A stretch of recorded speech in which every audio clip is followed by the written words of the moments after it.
Jacob. What you need is to lie down for a little while. Eve, don't fuss. There's a good girl. I appreciate your concern for me. I appreciate it very much, but Oh, West. Good evening, Mr. Kennedy. Of course. Eve told me you were here. I'd forgotten for a moment. How are you feeling? I'm all right. A little shaken up. It was a nasty business. Yes. Did you happen to see who was in the car, who fired the shots at you? No, I didn't. It was all too quick. Mr. West, I really think you should go and lie down. No, Eve.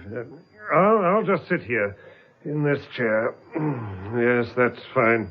There's something I'd like to ask you, Mrs. Wedlake. What is it? Have you another key to this flat? No, I haven't. Why? Because I've still got your key. So would you mind telling me how you got in just now? I can tell you that. I used my key. Oh, I see. I don't think you do. If you have any strange ideas, you can dismiss them. Eve was a fine girl, a decent girl. And you should know what I feel about my family, my wife, and my 2 sons. I was not implying anything of that kind. It's a perfectly simple explanation, Chief Inspector. This flat belongs to Mr. Kennedy. It belongs to my company, to be specific about it. J.K. Investments? That's so. When I got the job as Mr. Kennedy's secretary, I was offered the flat as well. We work here sometimes instead of the city office, so naturally... Mr. Kennedy has a key. Exactly. Well, now perhaps we can get on to something a lot more important. West, have you talked to Lessing? I know all about what Mrs. Wedlake told him at lunch today, if that's what you're referring to. Yes, it is. In court at my trial, I said a lot of things about you and about Lessing. I admit, when I stood there on the dock, I hated you both. Most of all, you. But... Go on, Mr. Kennedy. Those years in prison. 10 years. Just under 7 years, actually. The sentence was 10, but you got full remission, didn't you? Yes, that's right. Well, those years taught me what a fool I was. Any hate was drained out of me. Jacob, the Chief Inspector must know all that. I explained it to Mark. Please, Eve. West, those 7 years, it was hell. Not the fire and brimstone variety, just grey, dull, deadly monotony. And that's the worst kind of hell. Look at me, I'm 58. I look 10 years older. I never want another taste of it, West. And take it from me, I'll never do anything that might send me back there. Not for anything in this world. Well, I'm glad to hear it. The past is past, and I'm finished with it. But they won't let me finish.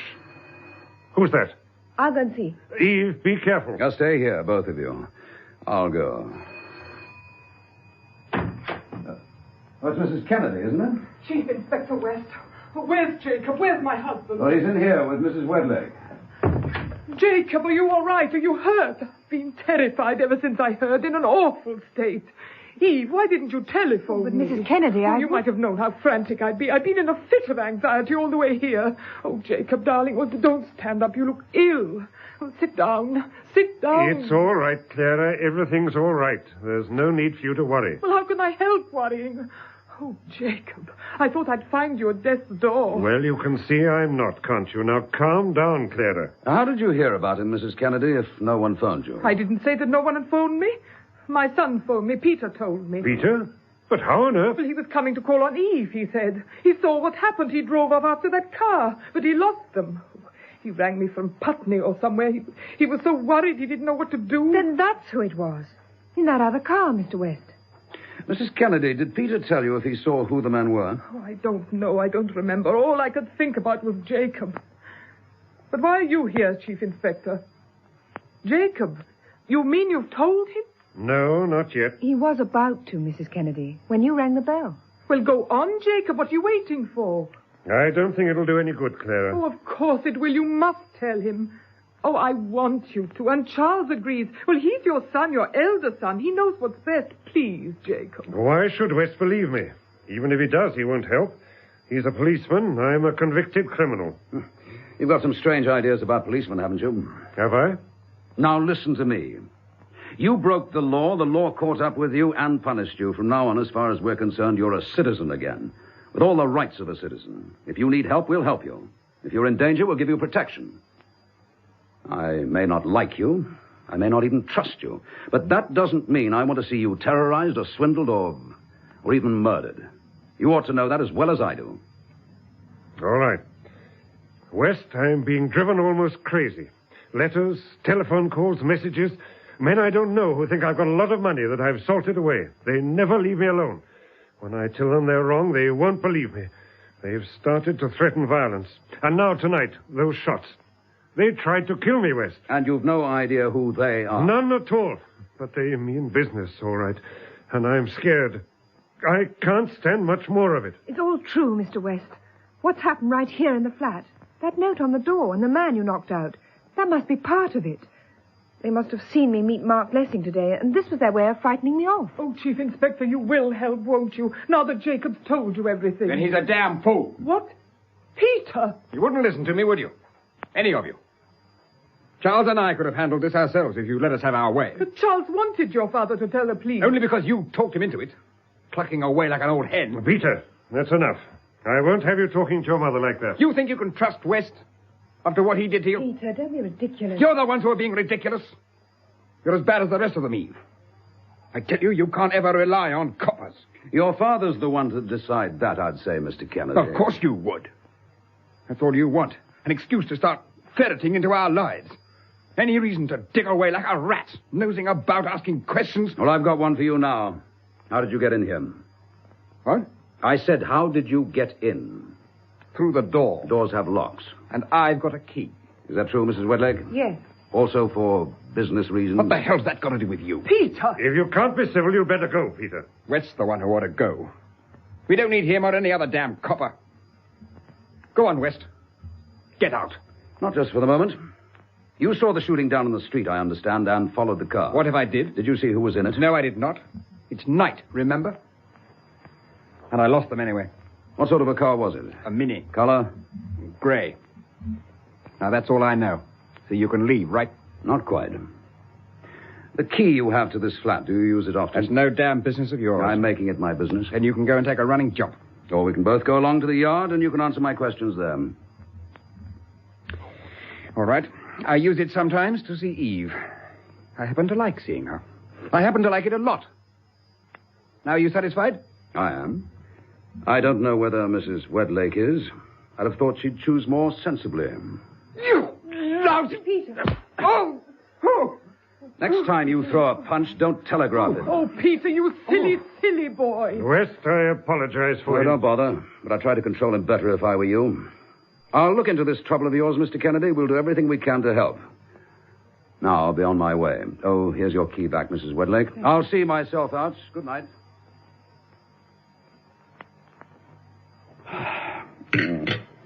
You sure you've had enough, Roger? Yes, thanks, Jan. It's a fine time for you to be getting your dinner. It's nearly 10 o'clock. Oh, it was good, though. Poor darling. You've had quite a night. Gilbert and Sullivan had the right words for it.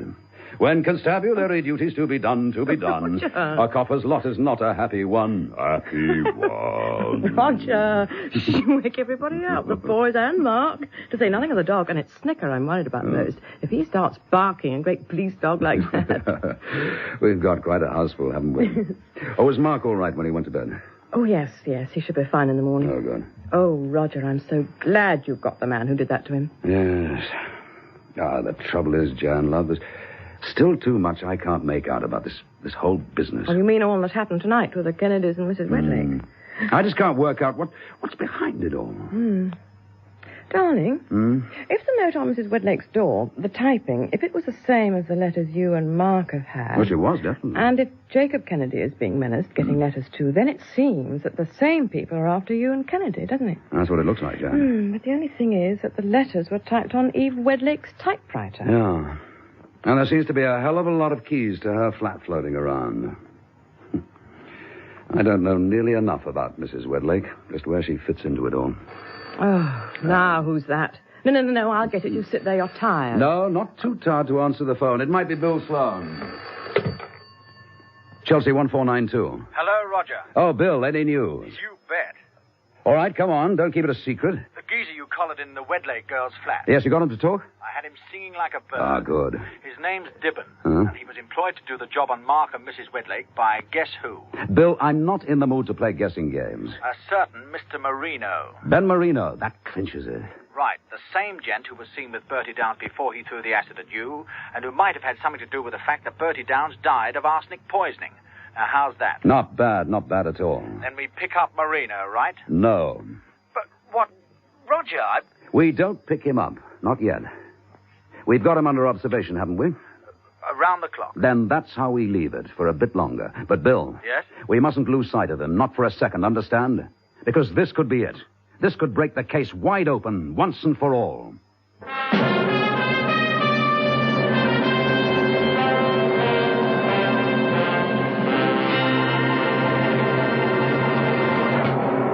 You've been listening to Patrick Allen and Sarah Lawson in the fourth part of Inspector West at Bay by John Creasey.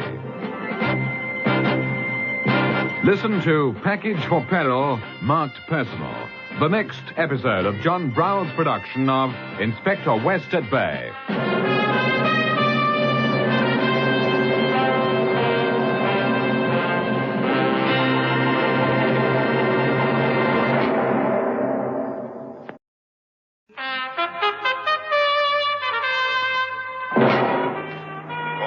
Inspector West. Calling Chief Inspector West. Stand by for West. A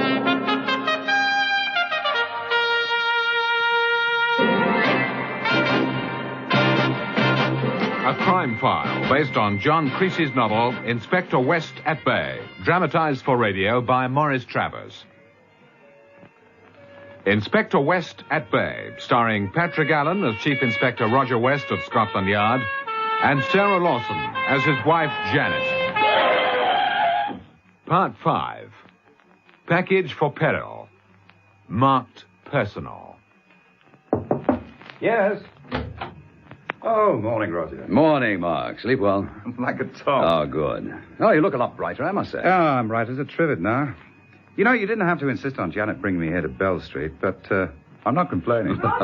Yes, John. Tell Mark I'm getting his breakfast. It'll be ready in a couple of minutes. All right, John. Thank you, Janet. And what about you, Roger? Your breakfast? No, already had it. I'm just off to the yard. Early bird, aren't you? Hoping to catch a worm or two. We got one last night, and worm is the word. What are you talking about? The character who sprayed the ammonia at you. We collared him. What, you've got him? Marvelous, but how? Well, he tried exactly the same trick just a few hours later in Kensington. Kensington? He was hiding in Mrs. Eve Wedlake's flat waiting for her. Good God. Now, there was quite a lot of activity there last night, involving her boss, Jacob Kennedy, as well. Jan knows all about it. Get her to tell you. Now, the most important thing is that Bill Sloan got the man to talk. Well, bully for our burly detective inspector. Yes. So now we know who employed him to make the assault on you and try the same on Mrs. Wedlake. And who was it? Ben Marino. Marino? That's right. Interesting, isn't it? Well, I should say so. I mean, Roger, that proves it, doesn't it? I mean, that Marino was the one who paid Bertie Downs to go for you with the acid that day in Fleet Street. More than that, Mark, makes it virtually certain that Marino was also responsible for Bertie Downs' death. Well, it's hard to feel too sorry about that after what he did. All the same, arsenic. It's a nasty way to die. Mark, breakfast on the table. Oh, coming right down, Janet. Roger, I take it you've arrested Marino. No, not yet. But he's being watched. We're not letting him out of our sight. Yes, I'm glad you agree. I can't do any harm, and it's better to be safe than sorry, Superintendent. Yes, our chaps will be on the way now. Goodbye. Come in. Hello, Roger. Oh, come on in, Bill. I've just been on the phone to the super at NE Division. About Marino? That's right. Roger, you sure you're not making a mistake there? What way? Well, leaving Marino on the loose. What if he runs out, takes a powder? Or if he's given one? Don't forget that's what happened to Bertie Downs. And that's why I've ordered the watch on Marino to be doubled. Oh, I see. That's what I was talking to the superintendent at NE about. Now, 2 of our own boys from the yard will be joining the divisional men to watch Marino's house. Well, that should be okay, then. I've got an extra little item of interest for you, Roger. Oh, what? Someone who lives in the same area as Marino, just 2 streets away, in fact. And who might that be? One of the suspects on your shortlist, Doc Gawley. Gawley? Food for thought, isn't it? Yes. We haven't been concentrating on him so much, devoting more attention to Jacob Kennedy. But if there's a link between Doc Gawley and Marino... Yes. Chief Inspector West. Chatworth here. Good morning, Roger. Oh, good morning, Cigar. I'd welcome a few words. Now is a good time for me if it suits you. Oh, yes, of course, sir. I'll come right up. Splendid. I'll talk to you later, Bill. The assistant commissioner wants to see me. What about? Oh, he didn't say. Probably wants to report on what happened in Kensington last night. Well, let's consider things in order, shall we, Roger? Yes, by all means, Sir Guy. First, this Kennedy affair. Right. We got him for illegal currency dealings and gold smuggling. Now he's out of prison and being threatened, correct? Well, that's what he told me, sir. Menaced by a person or persons unknown who are demanding money which they believe he's got hidden away. Which he may well have, knowing what we do of him. Quite so, sir. You can cross him off your list of suspects, it seems, since he turns out to be also a victim. Well, he certainly looked at the end of his tether, I must say. He looks like a man living under a great strain. Well, no fun, of course, having shots fired at you. Any trace of the assailants? No, afraid not, sir. All we know is that Kennedy's son, Peter, followed the car but lost it. There is one point, though, sir. And what's that? Well, Peter Kennedy described the car as a Mini, a grey one. Well? And that's how Mark Lessing described the car owned by the man who was tailing him, while Mark was keeping tabs on Kennedy's secretary. This Mrs. Wedlake, eh? Yes, sir. Who seems to be a somewhat mysterious young woman. That's true enough. We're still trying to find out more about her.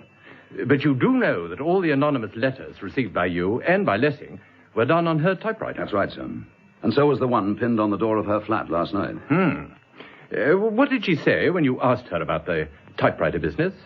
Well, I didn't ask her, Sir Guy. You didn't? Why not, may I ask, Chief Inspector? Well, for the same reason that I haven't had Ben Marino picked up yet. Yes, I see.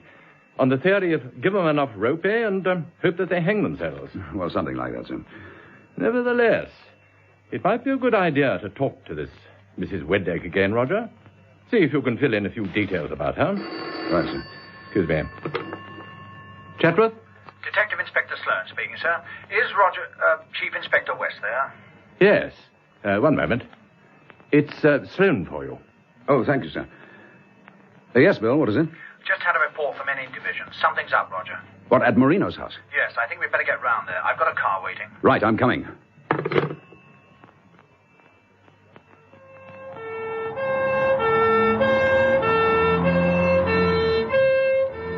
One of the men watching the house saw Marino's landlady come out. He followed her and she went sculling round to Doc Gawley's place. And? Seems Gawley wasn't in. She went rushing off again in a hell of a flat. Our man heard her say that she had to find a doctor. Oh, damn. Damn and blast. Constable, get your foot down.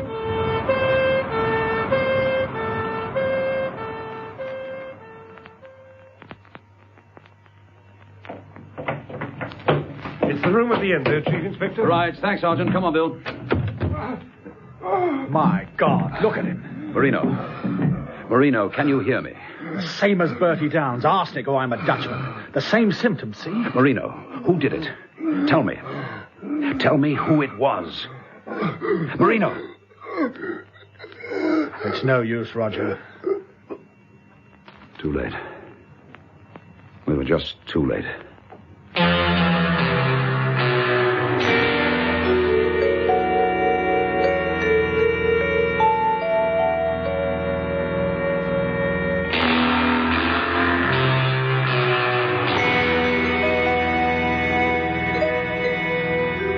Well, and what now, Roger? Well, I have put out a general alarm, Sir Guy, for Doc Gawley. How does he fit into this? Well, according to the landlady, he's been treating Marino and a few other people in the district on the quiet. That's illegal, of course, since he's not a qualified doctor. Think Gawley's up to his old tricks again? What he went to prison for, dealing in drugs? We didn't find anything of that sort when we searched his digs. But he seems to have disappeared. The woman he's been living with said he went off early this morning. Well, let's hope he can be found. Yes, sir. Now, meanwhile, I thought I'd act on that suggestion of yours and see Eve Wedlake again, sir. Right. Off you go, then. And keep me informed, Roger. Of course, sir.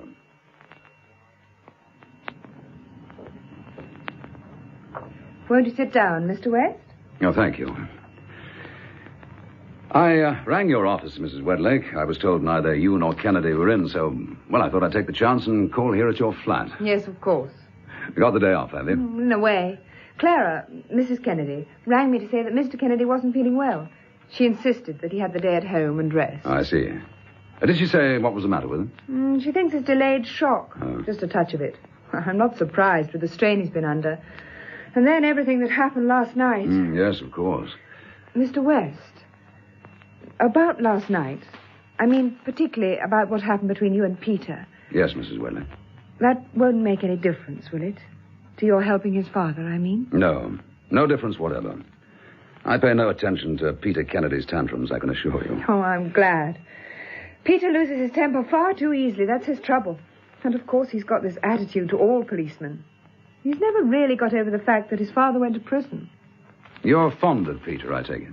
I'm fond of the whole family. I got the impression last night that Peter's feelings go a lot beyond fondness where you're concerned. Perhaps. He has a key to this flat. And so is his father. I explained that, Mr. West. The flat belongs to the company. What about Charles Kennedy, the elder son? Does he have a key, too? May have, I don't know. Mrs. Wedlake, remember the note we found on your door last night? Don't see too much of Mark Lessing, it said. Of course. Have you any idea who might have written it? No, I haven't. No idea at all. I'm going to tell you something in confidence. Yes, Mr. West? You know there's a campaign, if that's the word, against me and Mark. Yes, Mark told me. The acid. And there have been other terrible things, too, I understand. Yes, including a number of letters, like yours. Oh. They were typed on the same machine as the note on your door. Now, have you any notion at all, no matter how vague, as to who might have written them? I've already told you. I can't imagine who it could have been. I see. How long have you been working for Jacob Kennedy? About 4 months. And what were you doing before that? Nothing very much, I'm afraid. I have a little money of my own, and since my husband died, I've travelled a bit, lived in the country for a while, and then in London, going to concerts, theatres, football matches. I'm an enormous soccer fan. Really? I see. Then, as you didn't need a job, what made you decide to take one? Boredom. Just boredom. I don't imagine you've ever suffered from that particular disease. No, I've never had the time. Even if I had, a wife and 2 small boys don't leave much room for being bored. Well, I'll be getting along now. Thank you very much, Mrs. Wedlake. I'll see myself out.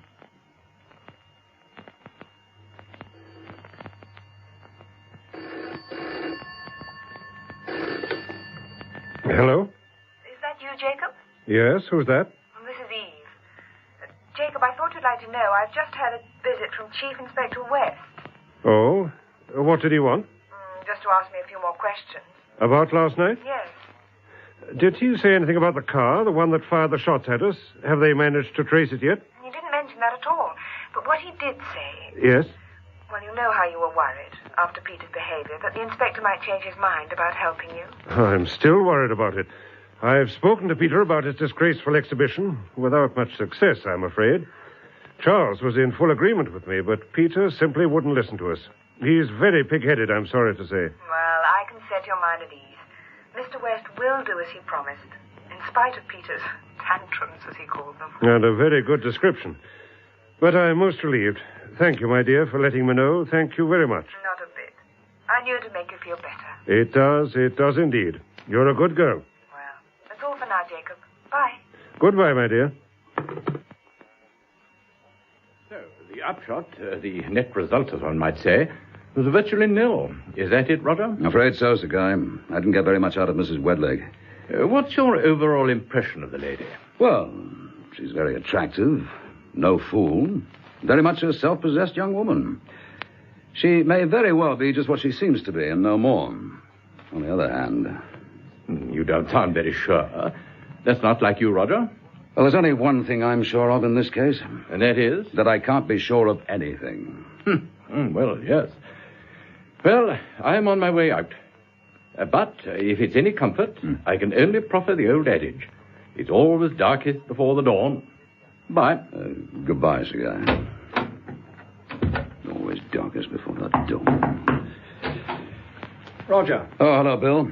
And if you're here with any cheering, comforting phrases like look on the bright side and every cloud has a silver lining, you know what you can do with them. Hello. We're in a jolly old frame of mind, aren't we? Yeah. Oh, something I meant to say to you earlier, Bill. Yes? Just thanks. For what? For not saying I told you so about Ben Marino. Oh, that. You thought we should have pulled him in right from the beginning. You kept harping on it every chance you got. That's right, I did. And if I'd have listened to you, he wouldn't be dead, and we might have got some information out of him. Maybe, maybe not. There's no telling. Anyway, I've got a bit of information for you now on someone else in the case. Who? Doc Gawley? No, there's been nothing further about him, not as yet, anyway. This is about the Wedlake girl. Oh, what? I had rather a smart thought, even if I do say so myself. I circulated her description round the yard. And someone knows her? Remembers her, to be exact. Our forgery expert, Inspector Eddie Day. You know our Eddie? Yes. He may drop all his H's, but he's got a memory like an elephant. Yes, all right. Get on with it, Bill. Well, it was quite a long time ago, but he remembered her right enough.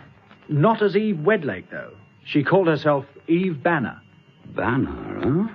And where did Eddie come across her? On a suspected forgery case, share certificates, that sort of thing. Her boss was involved. Who was her boss?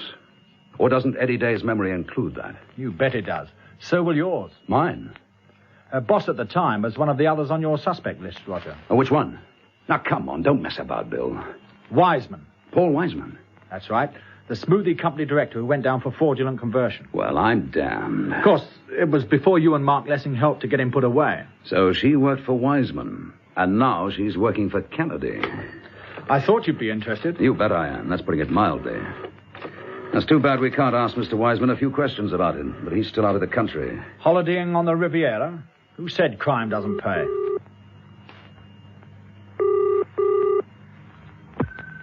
Chelsea 1492? Oh, it's me, John. Oh, hello, darling. Is Mark still with you? Oh, no, he isn't. He went back to his flat. He left about, 3/4 of an hour ago. Okay, thanks, John. I'll drop round there. See you a little later on. Bye. Toss me a hat, Bill, will you? What are you going to talk to Mark about, Roger? Just a little idea I've got. If he's willing to play along, it might kill two birds with one stone. Eve, working for Wiseman. And calling herself, what did you say it was, Roger? Eve Banner. But legally, she was still Mrs. Wedlake. Her husband had died in a car crash about 18 months before. Uh-huh. But, Mark, this connection of hers with Wiseman, it makes her more important than ever. So you scamper around to me with the news post-haste. Now, why, I wonder? Well, now, you're not a bad-looking sort of chap, you know. Huh? Or past the first bloom of youth, of course. Oh, thank you very much. But then Eve Wedlake's not exactly a teenager herself, is she? Roger... Peter Kennedy's obviously pretty keen. I don't know about her side of it. But if Peter should find himself with some serious competition where the lady's concerned... Now, just a minute. I'm very interested in Peter Kennedy. And in her as well. Well, it would serve two purposes, Mark. She might let something drop that could prove useful. And it'd certainly get young Kennedy all hotted up. With that uncertain temper of his, he might get careless. But she'd never fall for it, Roger. Oh, why shouldn't she? Well, she knows I'm working with you. She'd just give me the big ha-ha. Oh, what if she does? You're not as thin-skinned as all that. Or are you? Now, look, Roger. Like that, is it? No, it is not like that. I hardly know the girl, but... But? Oh, that's rather a giveaway, isn't it? Oh, right, damn you. So I've only had lunch with her once, yesterday, but... Well, she's a nice girl, Roger. Well, I'm not saying she's not. But, Mark... Well? Bertie Downs is dead. So is Ben Marino. He's what? Just a few hours ago. Same cause in both cases, arsenic. Good Lord. Now, neither of them could be called any great loss, but it proves that whoever's behind all this won't stop at murder. The attacks on you and me, Mark, they haven't been all that serious so far. But there's no telling what'll be next. Yes, I know. And here's something you don't know. The letters we've been getting, they were all written on Eve Wedlake's typewriter. You... Oh, never. I've got the proof. There's no doubt of it. Mark, she's involved in all this somehow, and I've got to know how. Now, there's a better chance for you to find out than for me or any other copper. I can't force you, of course. If you don't feel like doing it, well, just say so. All right, Chief Inspector. You win. I'll play. A good man. Thanks. I happen to know that she's at home today, in the flats. Why not call round? Say for afternoon tea? After all, nothing like striking while the iron's hot, is there?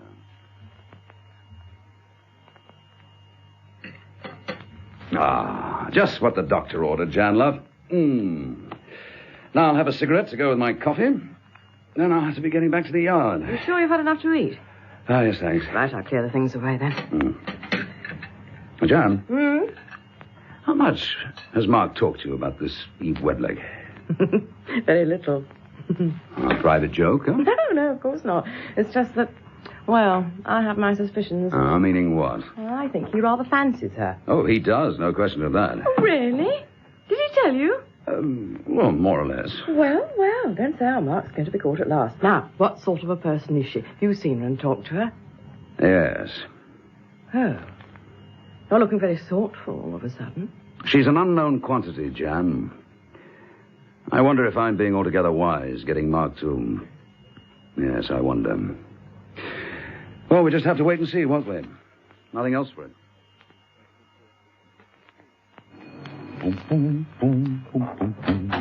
Ah, it's my lucky day. You're home. Mark! Eve's surprise, caught ever so slightly off balance. It suits you. Do you know that? Oh, you think so, do you? Quite definitely. It makes you look just that trifle vulnerable. I like it. Mark, I'm disappointed in you. Of all the run-of-the-mill masculine reactions, what you're really saying is vulnerable female equals easy prey, male for the use of. I thought better of you than that. Yes, in which case I must waste no time in redeeming myself. I suggest taking you to tea, and I know the perfect place. Dark panel walls, red plush private booths, the full Edwardian bit. Where I can play the perfect English gentleman. No, I'm sorry, Mark. I can't today. What, aren't you feeling well, eh? I'm fine. Well, are you sure? Well, it's really why I'm here, to see how you are after the shooting business last night. No, it's nothing to do with that. I'm perfectly all right, but I've got... Eve, who's that? Oh, I see. You've got company. Yes. Yes, I have. Eve, why don't you answer me? Who's... Lessing. Now, what the hell's he doing here, Eve? Peter, please. Oh, so this is Peter Kennedy, I take it. I've heard a few things about you. And I know a few things about you, Lessing. None of them flattering. You're West's lapdog. His own private nosy Parker, poking around in corners, seeing what you can sniff out. Now, take Just it easy. a copper's narc. And they don't come any lower than that. Peter, stop it. Well, don't interrupt me. Not when he's in full flow. Don't ask for trouble, Lessing, or you'll get it. Now, Peter, that's enough. I don't want Get to... on your way. And stay away from Eve. She doesn't want your kind hanging around. Oh, we might let her decide that, wouldn't you, sir? I'm deciding. Get that into your thick head, and don't forget it. I'll tell you something, Kennedy. You're not very bright. And the way you tangle with Roger West proves that. I'm not afraid of West. I'm not afraid of any lousy copper. Peter, for heaven's sake. Mark, please, I think it might be best if you were to go now. Now, that's what I call a run-of-the-mill feminine reaction. It only means, please, let's have no trouble. But I'm a great one for respecting a lady's wishes. It's my wishes you've got to worry about. A shame we couldn't have tea, Eve, but we might have lunch again to make up for it. I'll phone you. Like hell you will. You'll keep right away from her. Kennedy, I'm beginning to find you a bore. And it isn't just that you have a nasty temper, you're a fool as well. It's going to be interesting to find out just how big a fool. Bye for now, Eve, and I'll be phoning you about that lunch. Chief Inspector West. Chatworth here. Still in your office, eh, Roger? Yes. Thought you might have gone by now. Oh, not yet, sir. I've been out all the afternoon. Special conference. Anything new developed? No, not a thing, Sir Guy. The boys from NE Division have made a thorough search of Ben Marino's room, but they didn't turn up anything helpful. And still no clue to where Doc Gourlay's got to, I presume? No, not even a hint, sir. Well, I know how you feel. The waiting's always the worst part. Well, I suggest you pack off home. Tomorrow's another day. Perhaps the morning will yield more profitable results. Now, would you like another slice of toast, Roger? No, no, thanks, Jan. I seem to be eating too much for breakfast these days. Oh, I wouldn't mind some more tea, though. Tea coming right up. Thanks. No, Snicker. No, it's not for you. Here you are, Roger. Thanks. No, Snicker. I said no. Now, shh, be quiet. What's all this about? Didn't you know? This police dog you brought into our lives has developed a taste for tea. A taste? You're not serious. Yes, I certainly am. It all started with the boys. Martin poured a little into his saucer one morning and gave it to him, and of course Richard had to follow suit. Now, every time this animal sees me lift the teapot, his ears prick up and his tongue hangs out. Look, he's trying it on you. Oh, all the... Oh, all right, Snicker. Oh, Roger. There you are, old boy. Honestly, you're worse than your son. Well, when he looks at you with those damn great soulful eyes. Any post this morning, Jan? No, nothing. Roger, do you think that means that maybe there won't be any more of those letters? I don't know. That's the hell of it. Well, time I was going. Bye, Jan, love. Bye. Oh, I'll get that on my way out. Chelsea 1492. Chief Inspector West. Speaking, who's that? West, before this is over, you're going to wish you'd never been a copper. What? My God. Roger, who was it? No one, Jan. Just a wrong number, that's all. I'm off now. All right, darling. Bye. Bye. You see what I mean, don't you, Bill? These characters are getting cheeky. Now it's messages on the phone. Yes, they seem pretty sure of themselves, don't they? And pretty ruthless. As soon as we get anywhere near a lead, Bertie Downs, Ben Marino, boom, snuffed out. They're one jump ahead of us every time. Well, it's not going to stay that way, Detective Inspector. I want the word spread to all our informants. Every nose, snout, contact we've got. To keep their ears open for anything that might be connected even remotely with this case. Understood? Understood, sir. Right. Yes. A package for you, Chief Inspector, from NE Division, it says. Marked personal. Oh, thank you, Constable. Right, sir. NE Division. Oh. Maybe the boys there have come up with something. Let's see. If they have, Bill, this could be just as... Roger! Oh, Bill! Well, I'm here, Roger. I'm right here. Inspector, what happened? We had it. Don't just stand there, Constable. Get a doctor. Oh, yes, A doctor! Yes.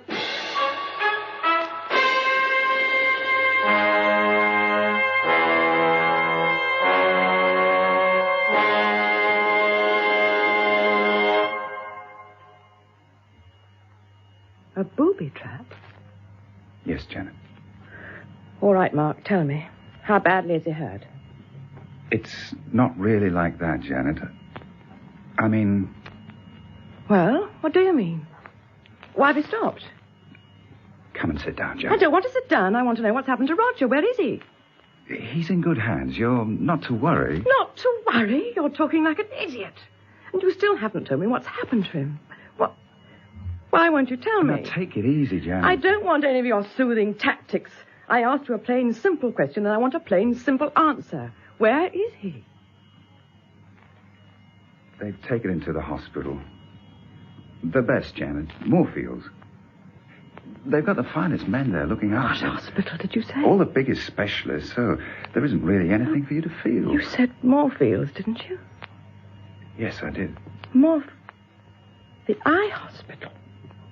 Yes. Oh, no. Janet. Oh, not his eyes. Oh, God, not his eyes.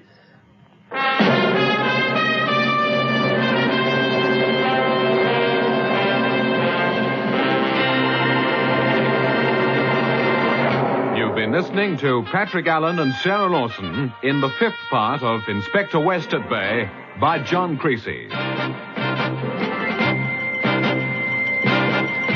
Listen to The Shadow of Darkness, the next episode of John Browell's production of Inspector West at Bay.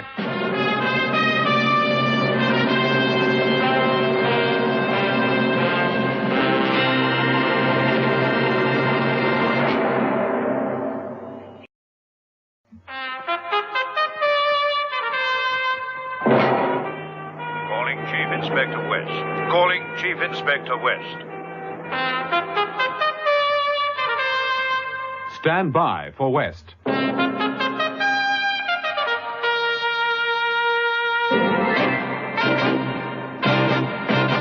A crime file based on John Creasey's novel Inspector West at Bay, dramatized for radio by Maurice Travers. Inspector West at Bay, starring Patrick Allen as Chief Inspector Roger West of Scotland Yard and Sarah Lawson as his wife Janet. Part 6, The Shadow of Darkness. Janet, how long do you propose to stay in this waiting room? As long as I have to. Till they let me see Roger. And now you can tell me exactly how it all happened. Well, let's leave that till later, shall we? No. Now, Mark. All right, if you insist. From what I gather, it began at Bell Street this morning. At home? But I don't understand. Nothing happened there. Yes, it did. Roger had a phone call. Well, yes, I remember that. The phone rang just as he was leaving the house, but he told me it was the wrong number. Well, not quite, I'm afraid. It seems that whoever's behind this whole war of nerves has decided to step up the pace. What do you mean? Well, instead of those jolly little typewritten notes we've been getting, it's telephone messages now. And that call this morning? Yes. Who was it? A man's voice. He didn't identify himself naturally. What did he say? Just that Roger would be sorry he ever became a policeman. Now, look, Jan. No, I'm all right, Mark. Go on. Well, when Roger got to the yard, a constable brought a delivery to his office, a small package. Roger opened it and, well, that was it. The thing exploded. A booby trap. And he opened it just like that without even stopping to think. But, Janet, there was no reason in the world for him to be suspicious. The package was marked as coming from NE Division, and they're the boys who've been keeping Ben Marino under observation. And Marino died, didn't he? Murdered in spite of the police watch on him. And now Roger's... Well, they're having it all their own way, these people. And there's nothing anyone can do about it, is there? Just nothing at all. You've checked up with NE Division, of course, Detective Inspector? Yes, Sir Guy. No one there has any knowledge of a delivery to the yard or to Roger. A fake package, baited and primed, coming straight to his office. Sloan, it won't do. It's not good enough. These people are getting the better of us. For the moment, sir. Oh, don't blink at the facts, man. It's been happening all along the line, right from the outset. This whole affair, this vendetta. Vitriol thrown at him, a dog attacking his younger son, a series of anonymous notes, all designed to play havoc like some kind of Cold War. And now it's hotting up. While we still have no real lead as to who's at the back of it. Except that it's someone now out of jail and out for revenge. Oh, we can't even be certain of that. It's merely the assumption Roger's been working on.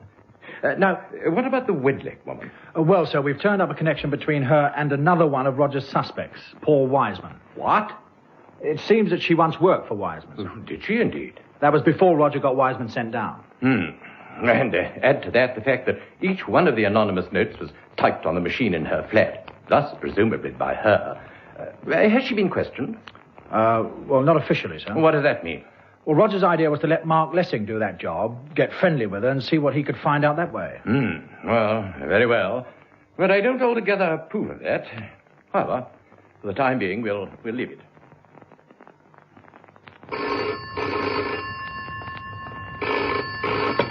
Hello?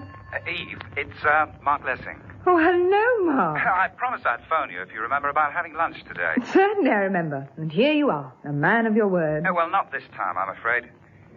Eve, I'm sorry, but we'll have to call it off. Oh, of course. It's quite all right. Well, it isn't, but I can't go into it all just now. Is there something wrong? Oh, no. There is, I can tell. What is it? Well, what's happened? Something's cropped up, that's all. I see. You don't trust me, do you? That's why you won't tell me. Oh, nonsense. Look, Eve, before I hang up, is everything all right with you? Did you have any trouble with Peter Kennedy after I left yesterday? That lad's got too much of a temper. I can look after myself. You've no need to worry about me. Well, I do, though. Look, what's going on is damn dangerous, Eve. The Kennedys come into it, and you're closely involved with them. Jacob Kennedy comes into it only in the same way that you and Inspector West do. Maybe, but all the Look, I told you the first time we met.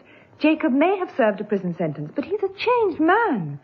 You don't know the family as I do. They're completely devoted. Are they? I understand that's not strictly accurate where Peter and his brother are concerned. Well, Charles? Well, they disagree, don't they? About their father going to the police. Charles sided with you and my mother over that, and Peter didn't like it. Charles didn't exactly side with us. He just stayed neutral. Or so it seemed, anyway. They're very unalike, he and Peter. Charles is always so quiet. You can never really be sure what's on his mind. Well, all I'm sure of is that you should be careful, Eve. Look, I'll have to go now. Sorry again about the lunch. I'll try and call you later. Bye. Goodbye, Mark.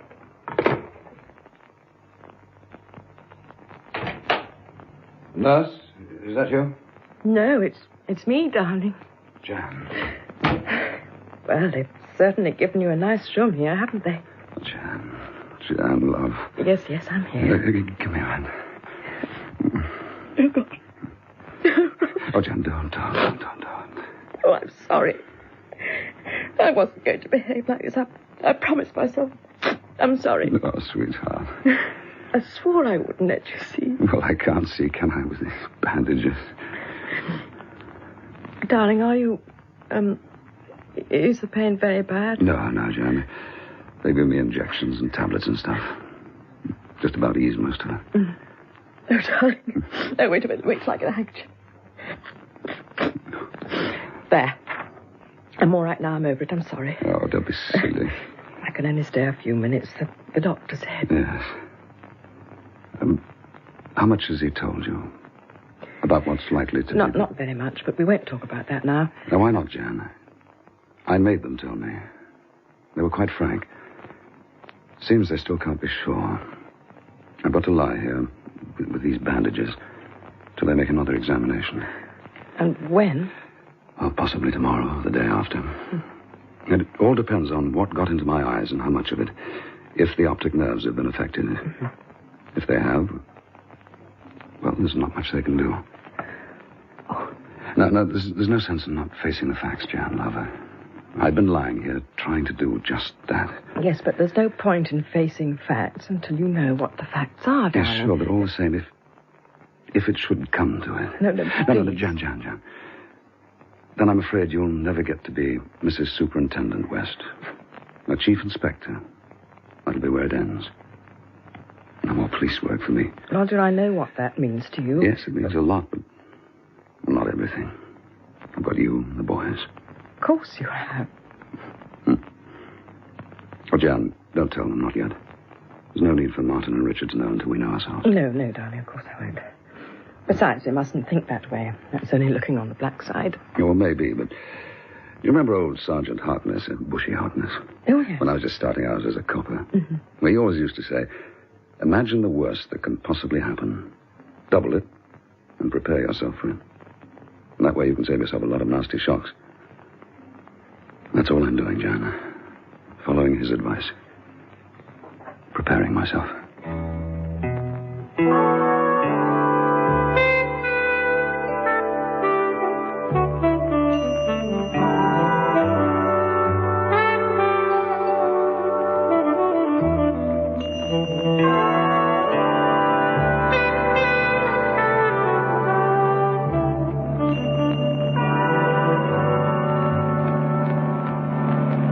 Bill Street coming up, Janet?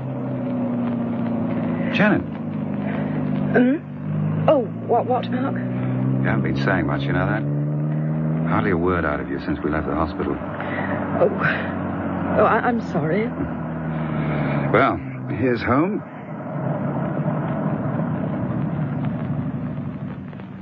Brooding doesn't help, Janet. No, I know. But, Mark, if you'd heard him, I've never known Roger to talk like that before. I think he really believes his side... Janet, he's afraid. I mean, who wouldn't be in his shoes? He's trying to fight it by, well, being resigned, if that's the right word. It's his defense mechanism. He's only human like the rest of us. Now, come on. How do you get? All right.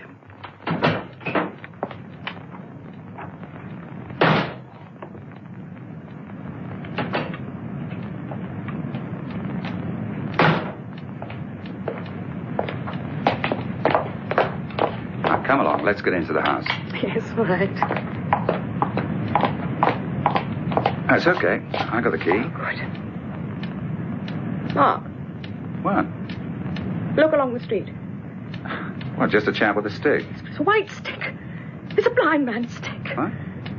Why, yes, so it is. What's a blind man doing in Bell Street? I've never seen one here before. Now, Janet, you've heard of coincidence, haven't you? Is that all you think it is? Of course. But look, he's coming this way, do you see? A blind man's coming towards the house. Now, Janet, cut it out. Look, you're all wrought out. Starting to imagine God knows what. Inside, my girl. You need to calm down. It's all right, Snicker. It's only us. Look, before anything else, you could do with a drink, Janet. Any brandy in the house? I don't know. In any case, I don't want brandy. Perhaps a cup of coffee or... Right. I'll make it. You go into the living room and relax. No, let me make the coffee. I'd rather, Mark. Okay. I'll come with you to the kitchen. We can have it in there. No, not you, Snicker. Now, you stay where you are. I don't want you under my feet. Yes, he's a big fellow, even for an Alsatian. Now then, here we are. Shall I put the kettle on for you, Janet? Yes, all right, and I'll get the... Mark! The window! Look at the window! My God! Roger's face! With no eyes! Oh. Janet!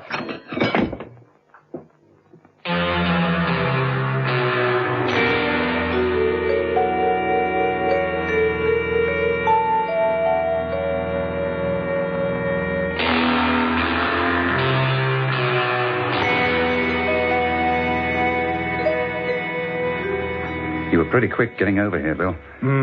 She just passed out cold, fainted dead away. I got her upstairs and made her take a couple of sleeping pills, then I phoned you. Sheer perishing viciousness. Huh? Can you imagine it? Anyone going to all the trouble of getting a photograph of Roger, having it blown up and cutting the eyes out of it? Yeah, but what I don't get is how they managed to stick it on the back window. I thought you had men watching this house. Well, that's right. Looks like they fell down on the job. I'll be on the blower about that, make no mistake. Yeah, and what about the blind man tapping down Bell Street? That was obviously part of it, too. Well, we put a trace out for him. I take it you'll be staying here. Oh, yes, of course. I'm moving in, at least until we know about the examination on Roger's eyes. Jenna can't be left alone with that on her mind. If she were, I think she'd go crazy.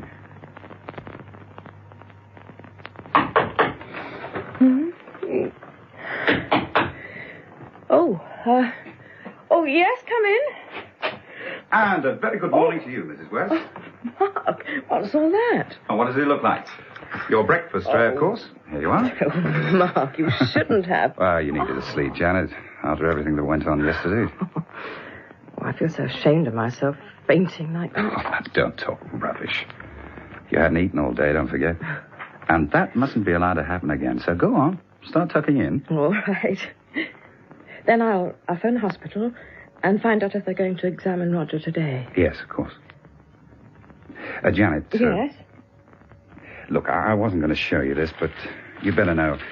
I managed to keep the boys from seeing it. But the morning paper, is it about Roger? Yes. What does it say? The headline reads, Mini bomb at Scotland Yard. Chief Inspector West taken to Eye Hospital. It's all in the papers about the booby trap sent to the yard, Roger. And about you being here in Moorfields.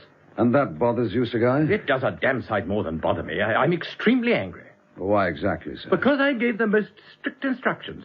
This information about you was not to be released under any circumstances. Oh, if I find it was a man from the yard responsible or anyone from the division, I'll have his hide. Well, it may not have been a police officer after all, Sir Guy. It occurs to me. Well? It could be that the leak came from the opposite direction. Opposite direction? Well, the people we're after, the ones who sent the bomb package. Might be that they tipped off the papers. One more move in this campaign of theirs. Possible, I suppose. But the press wouldn't print it without corroboration. However, all this was not my prime reason for coming here. No, sir? Do you know yet when the doctor's going to take a look at you? I'm hoping it'll be sometime today, sir. Well, I'm here to, just to say good luck, Roger. Oh, not only from me, but from all of us at the yard. Well, thank you, Sir Guy. Actually, I thought... Yes? If you feel up to it, I should like to go over the situation with you, as we have it so far. But if you prefer not... No. On the contrary. Better than lying here, just letting my thoughts run riot. Yeah, quite. Well, splendid. Let's start with our possible suspects, then. The short list you drew up. Just the main ones, I think, eh? Right, sir. Well, to begin with, Jacob Kennedy. Who has also received threats and been attacked, making him equally a victim, along with you and Lessing. Next. Next, we have Paul Wiseman. And he's out of England, on holiday in the south of France. Yes, which brings us to number 3, Doc Gawley. Any luck with him yet, sir? Luck? We don't seem to know the meaning of the word. No trace of him at all, huh? Ever since he disappeared. On top of which, we also have those 2 murders unsolved. Yes. First, the man Downs, responsible for the vitriol attack on you. And now, Ben Marino. It's odds on that Marino killed Downs. No, more than that, I'm certain of it. Marino gave him the whiskey with the arsenic in it. And we know for a fact that Marino hired the man to use the ammonia spray on Mark and on Eve Wedlake. After which, Marino's also found murdered. Also by arsenic, right? Right, sir. And that gives us the link between Marino and Doc Gawley, who was known to have been treating him, on the sly, of course, since he's not a real doctor and never has been. So the missing Mr. Gawley, by all indications, is our man. Looks that way, sir. And the only thing is... yes, Roger? The money side of it, that's what I'm thinking of. It takes a lot of lolly to finance a setup like this. Where does Gawley get it? He's an ex-con. Went down for peddling dangerous drugs. Been living in East End digs ever since he came out. That doesn't sound as if he's rolling in it, does it? Yes. Yes, I take your point. And the other unknown factor is Mrs. Eve Wedlake. We find her working as Jacob Kennedy's secretary, and then we learn she used to work for Paul Wiseman. I wish we knew just where she comes into this whole thing. Exactly how she fits in.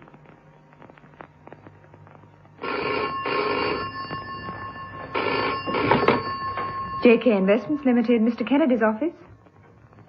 I beg your pardon? Well, this is his secretary. My name. It's Mrs. Wedlake. No, not Mr. Charles Kennedy. I'm Mr. Jacob Kennedy's secretary. Well, I'm afraid none of them are in as yet this morning.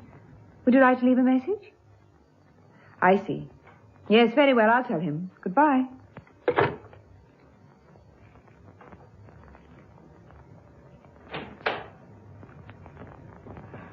Good morning, Eve. Charles.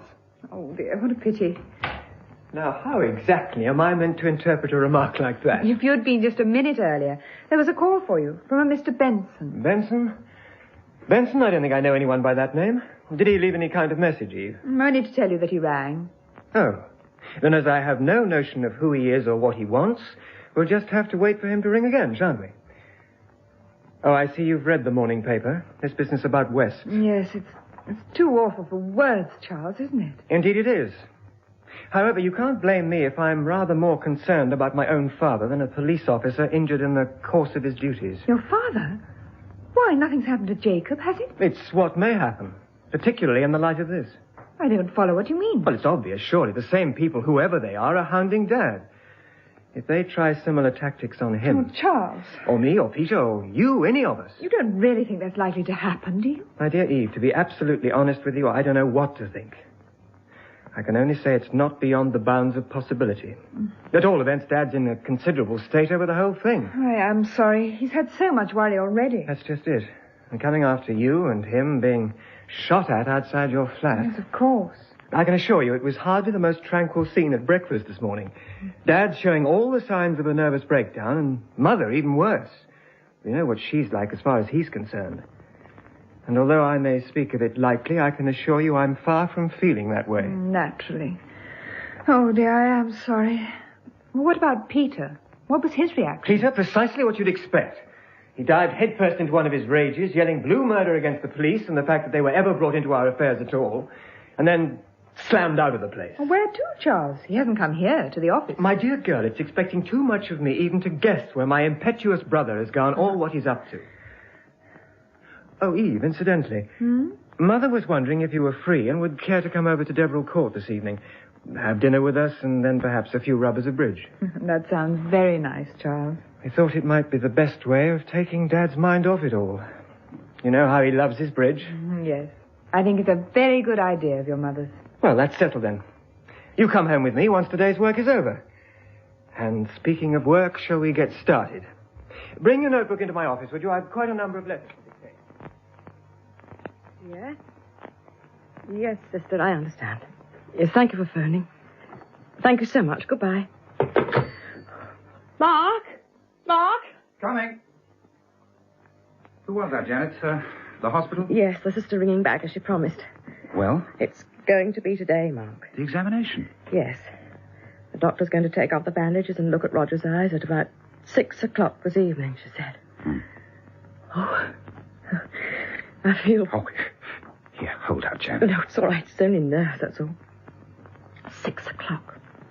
Oh, Mark, I don't know how I'm going to get through the day. I know it's stupid of me, but it seems such a long time to wait such an age. Come in. Yes, Sloan, what is it? You wanted a progress report from me by the end of the day, sir. I did, if there is any progress to report. Well, not much, I'm afraid, Sir Guy. Detective Inspector, you astonish me. Still no line on Doc Gawley. What's become of him, where he's got to? Not so far, sir. Confound it. Sloan, I want an all-out effort on him. Use more men if you have to. I want Gawley found. Yes, sir. And what about that scare business at the West House and the blind man seen in Bell Street? Our chaps are still working on that too, sir. Then get 'em working harder. I want to see results, damn it. So do I, sir. So does every man on the job. Everyone's doing their best, sir. Yes, of course. I know they are. My apologies, Sloan. Afraid I'm a bit on edge. Have been ever since Janet West rang me and told me. My mind keeps returning to Roger. Yes, sir. It's nearly 6. Any moment now, the doctor will be making the examination. The curtains on the other window, too, please, nurse. We must have as little light as possible. Yes, Doctor. At this time of the year, Chief Inspector, 6 o'clock in the evening is still bright daylight. Well, thanks for telling me. Mr. West, try to relax. Yes, I'm trying. Not having much success. Yes, quite. Now, tell me, any pain in the eyes at this moment? No, not what you'd call pain. Or maybe I'm a bit too tense to notice it, if there is. It feels more like, well, discomfort's the best word, I suppose. Doctor, just one thing. Yes, Mr. West? I'd rather you didn't bother with any soft soap routine. If the answer's bad, I want to know it, understand? Very well. Now, let's make a start with removing these bandages, shall we? Right. If you'll just keep your head quite still, Mr. West. Roger? Jan, come over here. Get to the bed. You let me come in just for a moment. Oh, let me look at Oh, you. Roger. Just look. That's all I want. Darling. Oh. I'm so glad it's so dim in here. I've been crying with sheer relief. I must look awful. Oh, you couldn't look more beautiful if you tried.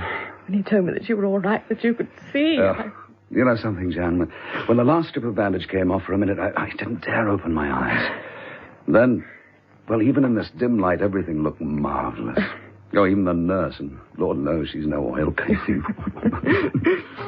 How much longer do you have to stay here, did he say? Well, he thinks I should be able to go home tomorrow. Tomorrow? Oh, but that's wonderful. Oh, I was damn lucky, Jan. Turns out it was mostly specks of dust blown into the eyes by the force of the explosion. I must have had my head turned just a fraction to one side at the time. Otherwise, I'd have got the full brunt of the chemicals or whatever. Oh, thank God. He said I'll need to be careful for a while. Not much reading, no watching the television or going to the cinema. And to wear dark glasses, especially in sunlight. Beyond that, I needn't worry. I don't care if you have to wear dark glasses 24 hours a day, even in bed. Hey, now, there's a kinky thought. Roger. Mrs. West.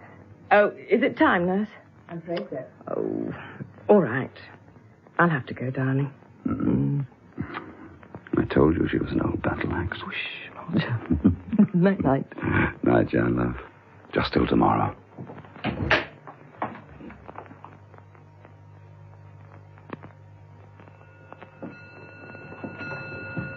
Tomorrow he'll be home tomorrow. Back here home. So you seem to have said before at least 20 times since we came back from the hospital. Have I? Well, I don't care. Look, I think we should turn in now, don't you? It's gone 11 o'clock and I need my beauty sleep, Mrs. West, even if you don't. It's been quite a day. Yes, quite a day. And this last part of it, or perhaps the best of my life. Yes. I know, Janet. Oh, now, who on earth can that be? Oh, I'll get it. You get off upstairs to bed. Chelsea 1492. Mark, is that you? Yes? Who's... Eve? I'm in the flat. Can you come? Please, Mark. Well, what is it? What's happened? Something awful. Quickly. Come quickly.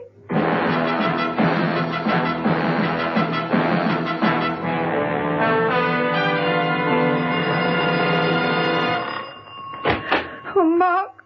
Thank heaven. Come here. Oh, what's wrong, Eve? Oh, Mark, it's horrible. I only got home a few minutes before I rang you. I'd been at the Kennedys for dinner, and then we played bridge. And when I got in here, I found... Well, you found what? Come, I'll show you. In the bedroom. See? Good God. I found him like that. On the floor, and all that blood. He's dead. Well, who is he? Do you know? I've never seen him before in my life. Well, let me get round and take a good look at his face. Well, I'll be... You know him? I know him, all right. This is the man the police have been hunting for.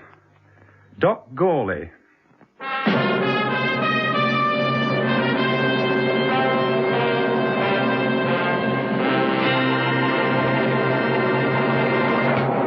You've been listening to Patrick Allen and Sarah Lawson in Part 6 of Inspector West at Bay by John Creasey. Listen to Bullets in Bell Street, the next episode of John Browell's production of Inspector West at Bay.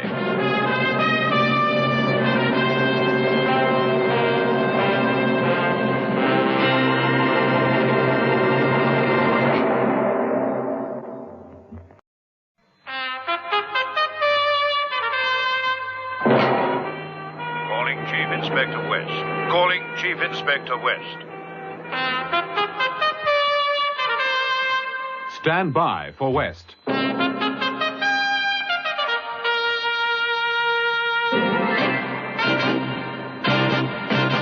A crime file based on John Creasey's novel Inspector West at Bay, dramatized for radio by Maurice Travers. Inspector West at Bay, starring Patrick Allen as Chief Inspector Roger West of Scotland Yard and Sarah Lawson as his wife Janet. Part 7, Bullets in Bell Street.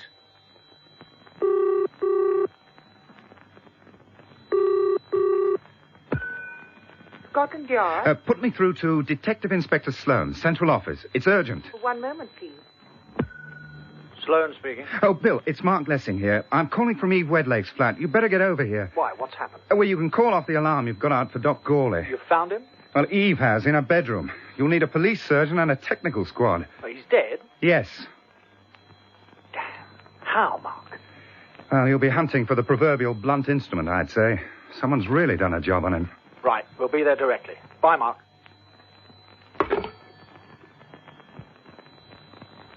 Ah, you make good coffee, Mrs. Wedlake. Yeah, I'll second that. Thank you. Now, let me just run through things with you again. You spent the evening at Deverell Court, just off Park Lane, with your employer, Jacob Kennedy, and his family. Not all the family. There were just 4 of us. We had dinner and then played bridge. Jacob, Mrs. Kennedy, and Charles. That's the elder son. Yes. What about his brother, the boy with the bad temper? Peter wasn't there, either for dinner or later. And then you came home and found Gawley's body. Yes. This was at what time? A few minutes to 11. Oh, well, that's right, Bill. I was at Bell Street with Janet West. The clock had just struck 11 when Eve rang me. And one more thing, Mrs. Wedlake. When you got home here from the Kennedys, was your front door open or shut? It was shut. Now, you're sure of that? I'm positive of it. I had to use my key. I see. Right, well, I think that'll do for the time being. I'd better go and see how the technical chaps are getting on. Mr. Sloan? Yes? Who was this Doc Gawley? Oh, not the nicest man in the world, Eve. He'd been in prison for dealing in dangerous drugs. And we've been looking for him. We had a few questions for our friend Gawley about a couple of murders and several other things. Then it's all part of the same business. The threats against Jacob Kennedy and the campaign against Chief Inspector West. That's right. I saw it in this morning's paper about what happened to him. His eyes. It's just ghastly. Well, it's not as bad as we all feared. Roger's all right, I'm thankful to say. Is he?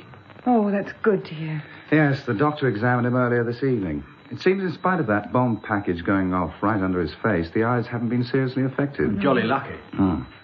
He'll be coming home from hospital tomorrow, in fact. Well, that's a case for general relief all round, I can tell you.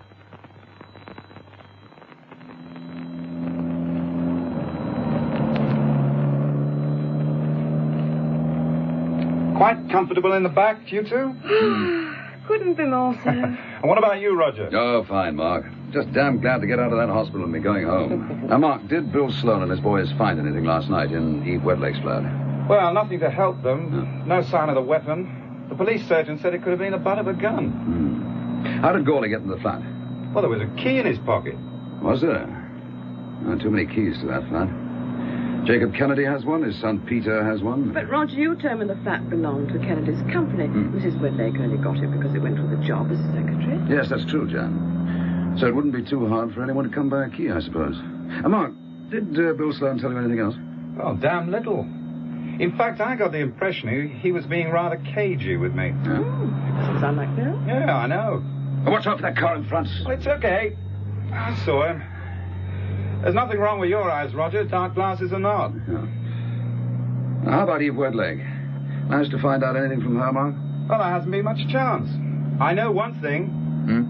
She can't have had any part in Gawley's killing. That came as a complete bolt from the blue to her, I'm certain. Yes, but she is involved somehow, though, Mark, in this campaign against you and Roger. Well, I'm beginning to wonder if she really is, Janet. Yes, but the anonymous letters. Every one that you and Roger received, they were all done on her typewriter. Well, on the machine in her flat, yes. Well, that needn't mean that she was the one who wrote them. Well, Roger said it himself a minute ago. All those keys to the flat... Well, leaving that aside, Mark, there's the fact that she used to work for Paul Wiseman before we helped to put him inside. And Wiseman's out of the country, somewhere in the south of France. Yeah, but he's still one of our possibilities. One of the people who might be behind this whole business. Yeah, but so was Doc Gawley, and he's dead. And Jacob Kennedy was on the list, too, and he's been victimized the same way that we are. If Mrs. Wedlake ever needs an advocate, I know who she should go to. Well, I don't know about that. Roger, if it's all the same to you, I'll just drop you and Janet at Bell Street, and then I'll go around to Kensington. Well, I thought I'd call on Eve's flat and see if everything's okay. Yeah, sure, Mark. You do that. That'll be fine.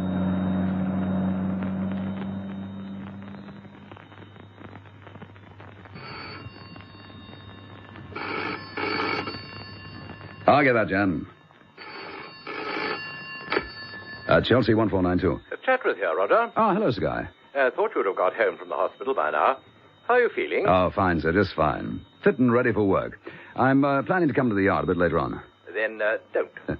Oh, I beg your pardon, sir? I don't think you should be in a hurry to get back on duty. But I'm perfectly all right, sir. No, you're not, Chief Inspector. Huh? I think you're very worried about the condition of your eyes. In fact, you might even have a relapse. A relapse? Oh, yes, I think I see what you're getting at, Sir Guy. I imagined you would. After all, this campaign against you now includes 3 murders. Yes, Bertie Downs killed as we think by Ben Marino. Marino killed as we think by Doc Gawley. And now Gawley himself. Yes, I'm with you, sir. Why let the people we're after know that I'm fit and well again, huh? Precisely. Might work. It'll certainly make a change for us to be fooling them. Up to now, it's been the other way around. Right, that's agreed then. You'll stay at home. You can operate quite easily from Bell Street. Yes, of course. I can be kept abreast of anything that develops by you or by Detective Inspector Sloan. Exactly. All right, sir. Incidentally, this eye trouble you're about to have, yes. I think it would be best for everyone to get the same impression with no exceptions. What? Well, you mean Jan, too? Oh, no, not Janet. No, of course not. Actually, I was thinking of your friend Lessing. Mark? But, Sir Guy... I think it would be wisest. Well, I don't want to have to make it an order, Chief Inspector, as long as it's clearly understood. Understood, sir. Very well. Well, that's all for the moment, then. Goodbye, Roger. Goodbye, sir. Oh, what the devil's all that about? Chatworth, darling. To welcome you home. Oh, how nice. Now, I think you ought to go upstairs and lie down for a while. Oh, you're joking. I've done enough of that, thank you. Now, I'm going out for a breath of fresh air. Out? Oh, but Roger... No, just a short stroll along Bell Street while you put the kettle on. Oh, all right. But do be careful, darling, and remember what the doctor said. Be sure to keep your dark glasses... Yes, we'll do. Slicker, going for a walk. Want to come, huh? Come on, boy.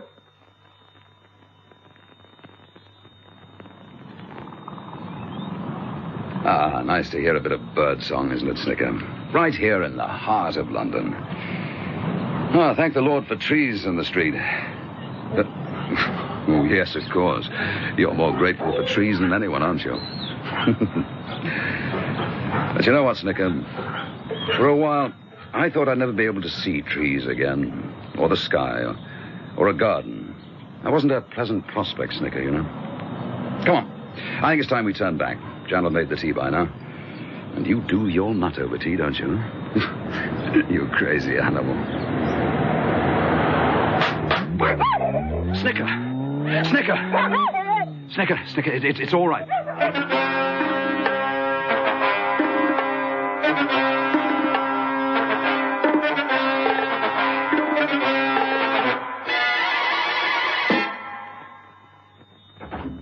Well, he'll be all right, Janet. Oh, I hope so. Yes, it was just a bad graze where one of the bullets caught him on the flank. I fixed him up. He'll be okay. Poor old Snicker. Poor chap. Now, you said the shots were fired straight at him. That's right. The car came roaring up. I was a perfect target, but they went for the dog. Oh.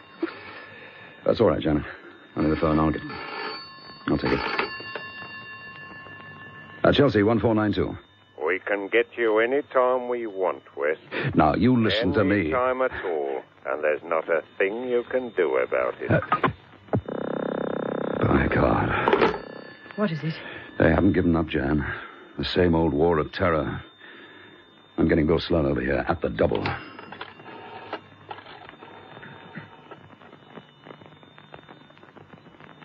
Did you see who it was, Roger? I saw the car. I got just a glimpse of the driver. He's cropped up before, Bill. Thin face, wore a hat, With one of those Tyrolean things in the hat bag. Well, that's the guy who'd been trailing Mark. Yes, and driving the same car, a grey Mini. Now, if you remember, that's also how Eve Wedlake described the car that fired at her and Jacob Kennedy. More than that, Roger. Oh, what? That car and the driver popped up in another connection as well. The Gawley killing. How come? Well, it's a good thing people have curious neighbours. Yeah. I don't know what we'd do without them. Well, get to the point. Come on, Bill. Well, one of Mrs. Wedlake's neighbours saw Gawley let himself into the flat. Yeah. A bit later, another one saw a car pull up. A grey Mini? Yes. The driver also went into number 17 Warrell Street. Came out about 20 minutes afterwards and drove off, alone. Ah. And it all fits in neatly with our police surgeon's estimate of the murder time. Yes. And I can give you some kind of lead on the car, Bill. I managed to get part of the number. Oh, nice going. I'm not sure of the first 3 letters, but the rest of it was 826D. Right. I'll get onto it sharply. Yeah, and now something else. That business here yesterday, my photograph with the eyes cut out of it. Yes? And the blind man Mark and Janet saw in Bell Street. Now, any luck tracing him? No results yet. These things take time. Ah, too damn much time. You sound like Chatty, do you know that? Bill, he's told you about this scheme for me to have a relapse. Yes. Well, it's not a bad thought. Might put the villains off their stroke. Yeah, but what's all this about Mark Lessing? Now, first I gather you go all cagey on him, and now the AC wants him kept in the dark. What? Yes, well, look, I know he's your closest friend, but I agree with Chatworth on this. Oh, you do you? Well, we can't be sure what side he's on, Roger, where the Wedlake girl's concerned. He seems damn anxious to protect her. Not that I blame him in one sense. She's quite a doll. The point is, though, How much it may be affecting his judgment. Smack on the button. Yeah. Well, all right. I don't take very kindly to the idea of deceiving Mark, but case must come first. I just hope you and Chatworth are wrong about him, that's all. Oh, it is nice of you to come and see me, Mark. Oh, I'm sorry if I haven't been very good company. Oh, well, it isn't surprising with... Oh, excuse me, Mark, will you? Yes, of course. Hello? Eve, this is Clara Kennedy. Oh, hello, Mrs. Kennedy. Oh, my dear child, we've had a police officer here asking questions. So we've just learned about last night. What a dreadful, dreadful experience for you. Oh, it wasn't much fun, I must admit. Oh, Jacob and I have been most terribly distressed. He insisted I phone you immediately. He wants you to come over. He wants to see you. You mean now, Mrs. Kennedy? Yes, right away. Well, I have someone with me at the moment, but I could come... A policeman? No, it's Mark Lessing, as a matter of fact. Then why not bring him along with you? Jacob would like to talk to him, too. I know that. Oh, fine. Now, that's all arranged, my dear. We'll be expecting you. Goodbye. Goodbye, Mrs. Kennedy. Thank you for coming along, Lessing. Oh, not at all. Now, do sit down, both of you. Eve, can I get you anything? A drink, perhaps? Oh, no, thank you, Mrs. Kennedy. Terrible business, all this. It came as a bad enough shock to me just to hear about it. Far worse for Eve, of course. I'm most sincerely sorry, my dear. That's very kind of you, Jacob. I simply couldn't believe it. To think that while we were sitting here playing bridge... All right, Clara, no need to go on with all that. Lessing, I'm glad you're here because it gives me the chance to say something to you personally. Oh? I've no doubt you'll know what it is. I told Roger West that night when Eve and I were shot at. It concerns all the threats I made against both of you in court before I went to prison. I can't deny it, Lessing. I was full of hate. But that was a long time ago. I feel quite differently now. Whether you choose to believe that or not, well, that's up to you. But happens to be the truth. I'm cooperating with the police as much as I can. Yes. Well, I see. I take it the police came to check on Eve's statement that she was here with you last night. Yes, that's so. They wanted to talk to Peter, too. About his movements last night? Yes. They asked us if we knew where he'd been, but we didn't, of course. Well, they went off to see him at the office. Oh, I just hope he keeps his temper with them. Yes, he's quite a lad for flying off the handle, isn't he? I don't know where he gets it from. His brother is so different. Charles is more like you, Clara. I'm afraid Peter's inherited his hot temper from me. Except that I've learned better over the years. I can only hope he'll do the same. Eve's done her best with him, haven't you, my dear? Well, I've tried to smooth him down when he gets aerated. Well, raging about does more harm than good. Absolutely true, as I've discovered more than once. The trouble is, Peter has this bee in his bonnet about the police. I've gathered that. The police and anyone connected with them. Jacob, have you heard any more from these people? But not for the last few days. Since you told Roger West, in fact. Well, yes, now that you mention it. Perhaps they know you've gone to the police and they'll stop altogether now. I wish I could think so, Clara, dear. It's the uncertainty of it, Lessing. Never knowing when there'll be a letter or a phone call. Always demanding money that I haven't got. And having no idea who any of these people are. Somehow, that's the worst part of it all. Yes, quite. Do you know if the police are making any progress in tracing who's behind all this? Well, they're working on it. Working hard. And I can tell you this, they'll keep on working. They'll keep at it until they've laid their hands on whoever it is. That's one thing you can bank on, Mr. Kennedy. Well, Bill, good of you to call in. Feels strange having to work from home rather than the office. We got anything to report? A couple of things. Right, let's have them. Well, first on the Gawley murder. Yeah. Eve Wedlake's story checks. The Kennedys confirm she was with them at Devil Court all evening. Now, how about Peter Kennedy, his movements? Well, he was out of London yesterday and last night. He was in Hilton, that's in Sussex, not far from Horsham. I see. Anything on the grey Mini and its driver? Nope. Takes time, Roger. We're trying to track that down. Any good news, just to make a change? Well, we have found the blind man, the one who was in your street when Janet had that scare thrown into her. At last something concrete. Bill, you know, I'm beginning to wonder if there's some special significance in this emphasis on eyes all the time. I wonder. Anyway, who was he? Well, he seems he works for the Blind Aid Society. That's a legal charity. He was in the Chelsea area, going from door to door, leaving their special collection envelopes. Then he was in Bell Street just by accident? Not on your Nelly. Someone suggested the idea to him, gave him a £5 as a donation, and said he'd be sure to do well if he worked Bell Street, kept going slowly up and down. Oh, and what someone? Well, that's the interesting part. A car pulled up beside him. But he says the person who spoke to him was a woman. A young woman by her voice. A young woman? Now, going back a bit, Roger, that Bournemouth episode of yours, it was a young woman there too, wasn't it? Who had the dog, the Mastiff. Or the one that pounced on young Richard, yes. Well, how good a look did you get at that woman? Well, she was quite some distance away. Fair hair, good figure, about 5'4". Well, that describes the only young woman we know of in this case, doesn't it? Eve Wedlake. That's right. Worth keeping in mind, it seems to me. Yes, right, Bill. Now, what do you fancy before you go back? Coffee or beer, huh? Well, beer, I think. Go down well.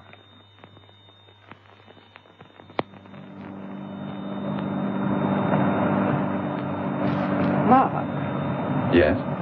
am I allowed to ask where you're taking me? I wonder when you get around to it. Well, why are you pulling up? We're nearly there. But it's got to be your decision, Eve. Well, what has? And where's nearly there? Bell Street, Chelsea. Roger West's house.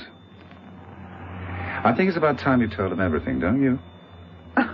That sounds very Victorian, Mark. And now, for God's sake, don't muck about, woman. I'm trying to help you. Mark. Let me finish. Roger knows you're tied up more deeply than you've let on in this whole business. My guess is that you're in deeper than you'd like to be, but I could be wrong. In any case, it'd be a lot better if you told him yourself, today. Because he'll find out in the end. There's nothing for him to find out. Eve, come off it. He knows you used to work for Paul Wiseman under the name of Eve Banner. He knows all the anonymous letters in this case, including the one pinned to your front door, were done on the typewriter in your flat. On my typewriter? Yes. And there have been 3 murders already. The last one right in your lap. For all you know, Don't say any more, Mark. You said it had to be my decision. Well, I've made it. And? We're nearly at Bell Street, aren't we? Let's go. Right.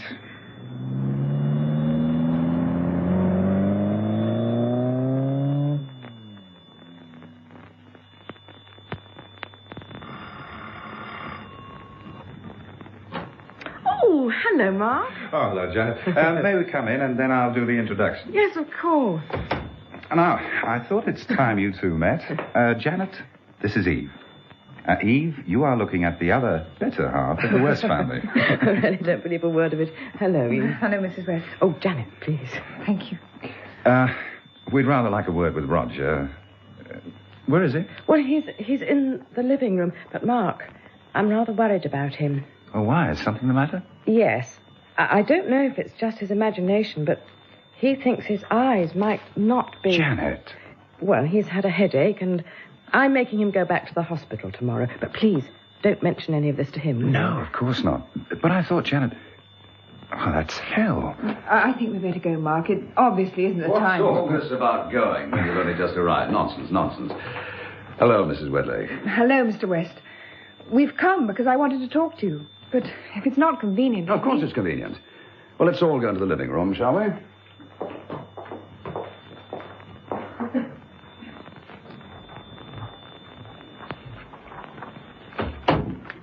Oh, please sit down if you find that's the most comfortable chair. Thank you. Right. Now, what did you want to talk to me about, Mrs. Wedlake? I've got quite a lot to tell you, Mr. West. Well, I'm listening. Far away. First of all, about the anonymous letters. Mark's told me that you discovered they were typed on the machine in my flat. Yes, that's so. I didn't write them, Mr. West. Any idea who did? I only know it wasn't me. I see. Now, go on. Well, now about Paul Wiseman. I told her you knew about that too, Roger. You know that I was married, Mr. West? Yes, to Clifford Andrew Wedlake. Killed in a car crash about 18 months before he went to work for Wiseman. Yes. Cliff had a lot of money. He had inherited it. But before he died, in a period of under a year, he had lost practically every penny. And losing it did something to him. In the end, I think it killed him. The car crash wasn't really an accident. Is that what you mean? No, it was accidental. But Cliff had become so reckless. And you think that's what made him crash the car? Yes, Mark. How did your husband come to lose his money, Mrs. Wedlake? He acted on the advice of two men on different occasions. Paul Wiseman and Jacob Kennedy. Ah, now we're coming to it. I believed Cliff was swindled. Oh, it was all perfectly legal. But I was sure one or other of them had made a fortune out of Cliff. I took the job with Wiseman, using my maiden name, to try and find out. And did you find anything out? Nothing at all. So I gave up the job. Wiseman wasn't a nice man to work for, in spite of his smooth, gentlemanly manner. Well, not long after that, he went to prison, as you know, Mr. West. Yes. And Jacob Kennedy, what about him? He was already in prison. Well, the time went by and I forgot about the whole thing. So how come you're working for Kennedy now? Because about 6 months ago, just before he came out, I learned something. By sheer chance, I met a woman who'd been his secretary. And I found out from her that there'd been a sort of secret understanding between Wiseman and Jacob Kennedy. Was there now? Well, a lot of the time they'd been working hand in glove, and this made me suspicious again. Yes, well, it would, of course. Yes, I understand that. So you got a job with him to try and ferret out the truth? Yes. But this is the strange part about it, Mr. West. I started out by believing everything that was bad about Jacob Kennedy. But now I'm quite convinced that I was wrong. Whatever he did, I think he was driven to it. Driven to it? By whom? Have you any idea? Paul Wiseman. I think he's always had some kind of hold over Jacob. And everything that's happening lately, all this terrorizing and intimidation. And exactly what's been happening to Roger and Mark. So you think it's this man Wiseman's doing? Yes, I do. Well, possible, wouldn't you say, Roger? Wiseman's name has been on your list right from the beginning. Yes, it has. Well, thank you for coming and telling me all this, Mrs. Wedlake. I'm glad I did now. I'll pass all this on. The yard will get moving on it, and we'll see what we can figure out.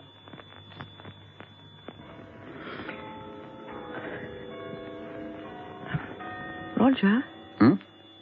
Why aren't you asleep, Janet? Because you're not. What's wrong?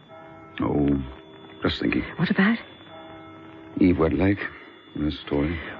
Did you believe it? Did you? Yes, I did. And I like her, Roger. I think she's genuine. As a matter of fact, Jan, I agree with you. Do you think she's right? That it's Paul Wiseman who's behind all this? It could be. I'm just remembering. When we first ran a check on all the names we'd shortlisted, there's something I said to Bill Sloan. What was that? I said it might be significant that Wiseman had left the country and gone off to the south of France on holiday just when we were beginning to make inquiries. Yes. Well, starting tomorrow morning, we'll be making a few more.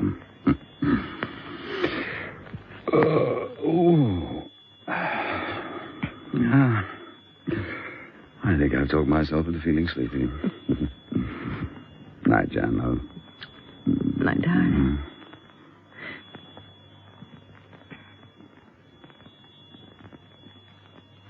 Jan? Hey, Jan!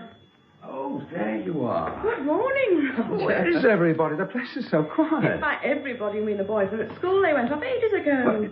Is it as late as that? Well, you were sleeping so sound, they didn't like to wake you. Well, I'm awake now. And I'm hungry. All right, darling, I can take a hint. Oh, I'll answer that. You get on with my breakfast.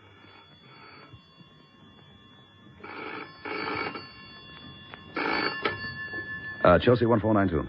Chatworth, Roger. Good morning. Good morning, Sky. I've just received an item of information. I think it may intrigue you. It did me, certainly. Oh, yes, sir. What is it? Well, I'm not absolutely sure what to make of it. It may be pure coincidence. On the other hand, it may well prove to have some significance. Well, I shan't be able to tell that till I know what it is, shall I, sir? Eh? Oh, yes. Yes, quite. Well, it's simply this, Roger. Yes. Paul Wiseman is no longer in the south of France. Oh, where is he then? Back here. He has returned to London. Has he now? Well, that's interesting, all right. Damn interesting. I thought you might find it so. It's all we know for the moment. So, I'll say goodbye. Goodbye, sir. Wiseman, back in London. Roger? Tea or coffee? Don't care, John. Either'll do. Now, who did... Chelsea, 1492. Wes, got another little message for you. What? A funny thing happened at the school this morning. The school... Now, listen. School. Oh, dear God. Martin and Richard. Jan, forget breakfast. It's Martin and Richard. I've got to get to the school.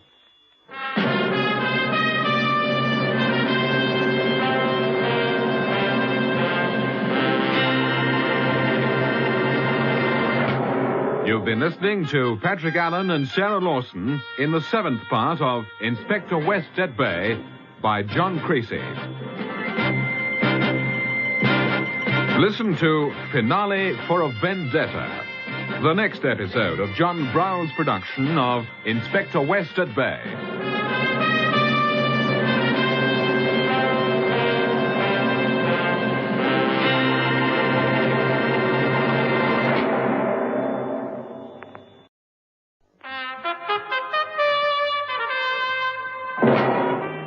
Calling Chief Inspector West. Calling Chief Inspector West. Stand by for West. A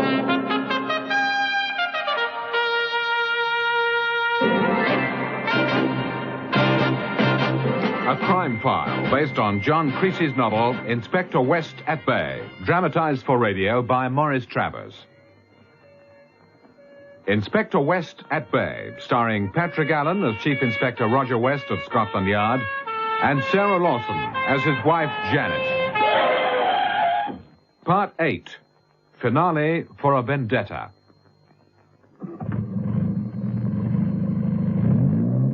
Roger, wait! Roger, wait a minute! Where are you going? What is it? What are you doing? The school, Jan, the boys. The boys? What's wrong? What's happened? That's what I've got to find out. Out of the way. No, I'm coming with you. All right, then get in.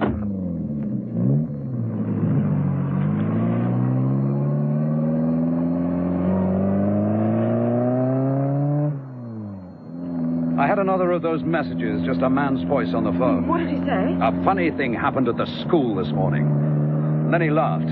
Oh, damn him to hell, whoever he is. God, Martin and Richard. Oh, Roger, hurry. Please, hurry.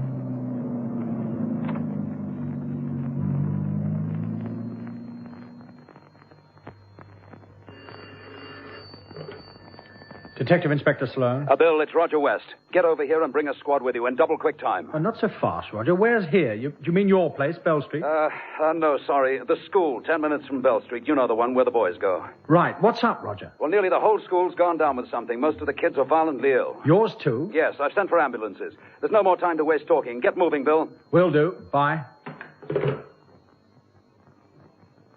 Poison? Yes, Jan. Arsenic. Sure. And the doctor's arm was in the school milk. But how? The milk arrives here at the school in a sealed container, doesn't it? Well, sealed containers can be got at, Jan, and this one was. And almost every one of those children drank it, poor little things. Well, luckily the arsenic wasn't strong enough to be fatal.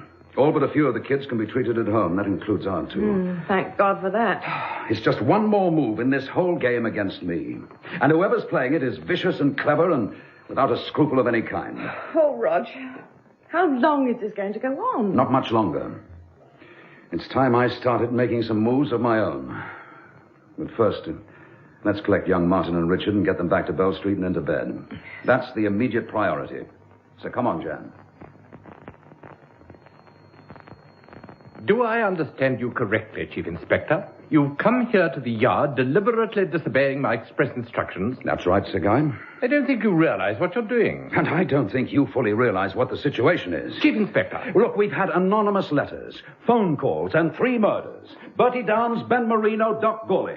None of them worth crying about, admittedly. I am aware of the facts in this case. Including the prime fact of all, that these people have had us on the defensive right from the word go. This vendetta game against me and Mark Lessing's gone just the way they wanted it. I've had acid tossed at me. My boy Richard's been attacked by a damn great mastiff on the beach at Bournemouth. Now listen to me, Inspector. No, sir, you listen. Mark's had ammonia sprayed in his face. I've had a miniature bomb go off in mine, and now both my boys are in bed with a dose of arsenic poisoning. What? And I've had enough. I'm sick of stalling around, pulling my punches, creeping round corners. I'm up to here with it. I'm back at the yard, and that's where I'm staying. Till I've nailed these characters or till I'm thrown out. I see. Well, since my age makes it difficult for me to take up your last suggestion, you'd better get on with it, hadn't you? Right, son. And thank you. What's your first move, Roger? Put a man to watch Paul Wiseman. Now that he's back in London, eh? Yes, sir. I want to know what's made him leave the south of France and return here, especially right now. Well, I take it either you or Detective Inspector Sloan will keep in touch with events. Yes, of course, sir. Purely for the benefit of the Commissioner, in case he should want any information. I'm afraid I wouldn't be able to speak to him as you've just spoken to me. The shock might give him heart failure. And I don't think we want to lose him just yet, do we? Wiseman, eh? That's right, Bill. Well, he could be our boy, true enough. You and Mark helped put him behind bars. There's plenty of reason for him to hold a grudge. Besides, he's the only one left out of the main 3 on your suspect list. Doc Gawley's dead, murdered. And as for Jacob Kennedy, well, he's on the receiving end of this caper himself. And according to what his secretary told me... Yes, Eve Wedlake's story. You go along with that, do you, Roger? Well, she took a job with Wiseman and now with Kennedy because she suspected them both of swindling her dead husband out of his money. And now she's convinced that Kennedy was forced to hold the dirty end of the stick. That it was Wiseman then, and it's Wiseman now. So we'll concentrate on Mr. Wiseman. Oh, 2 other things, Bill. Yes? First, we've got to track down that car, the grey Mini, and its driver. Yes, he can tell us a few things, can't he? Quite a few. Gawley being found murdered in Eve Wedlake's flat for one. The bullets fired at her and Jacob Kennedy for another, and for a third. The shots taken at my police dog, Snicker, in Bell Street.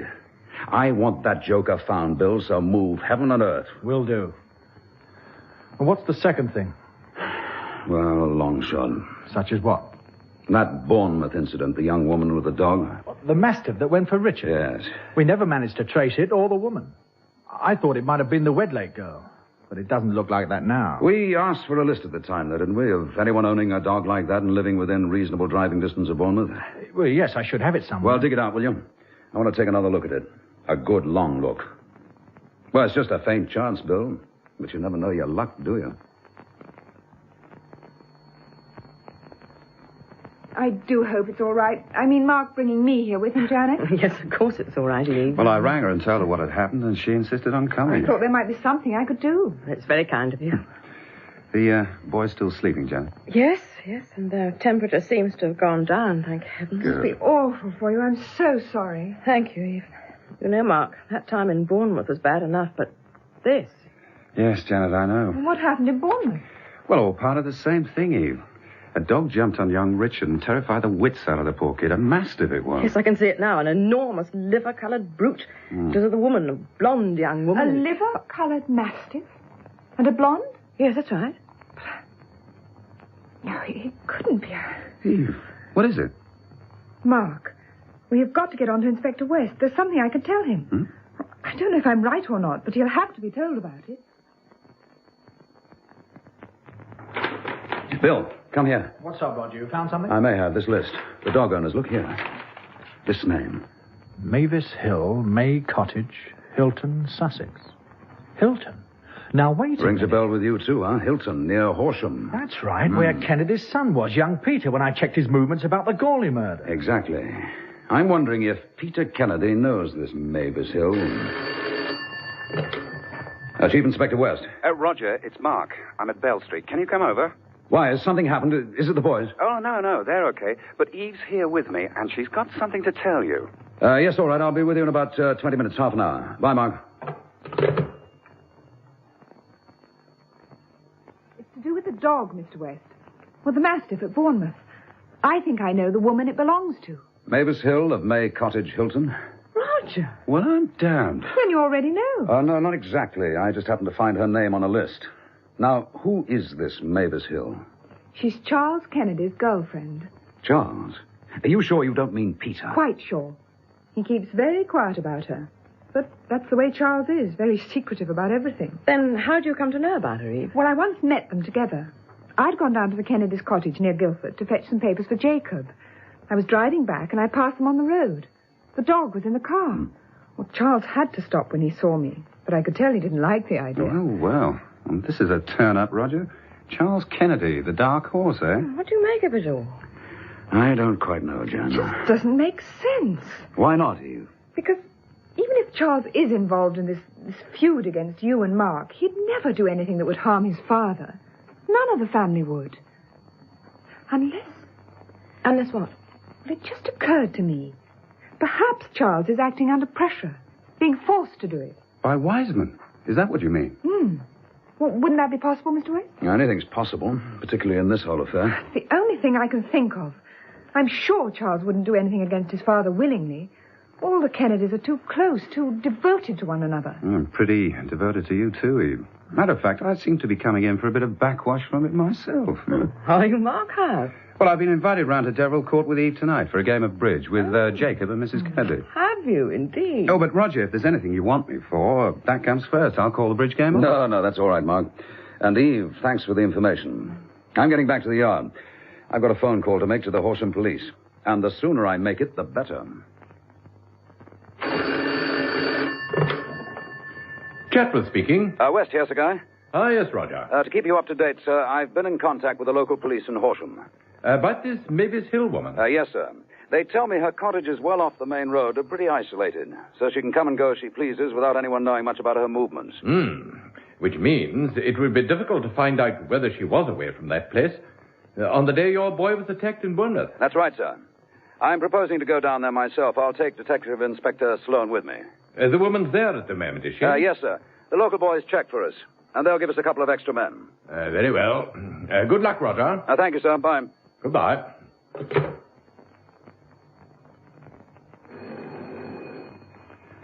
You sure we're not a bit early? Not in the least, Mark. Jacob likes people to be punctual, especially when it's for a game of bridge. Eve, my dear, Mr. Lessing, do come in. Oh, thanks. You're right on time. How nice. Jacob will be pleased. He's really keen on his bridge, eh, Mrs. Kennedy? Oh, yes, he loves it. They're here, are they, Clara? Yes, Jacob, dear. Ah, splendid, splendid. Hello, Eve. Evening, Lessing. Good evening. I've got the drinks and everything we need set up in the card room. It's just along here. See, Mark? What did I tell you? Well, I only hope you won't find my game too deplorable, Kennedy. I'm sure I won't. Here we are. Now I'll take the orders for the liquid refreshment, and then we can get to the table, cut for partners, and get on with the only card game worthy of the name.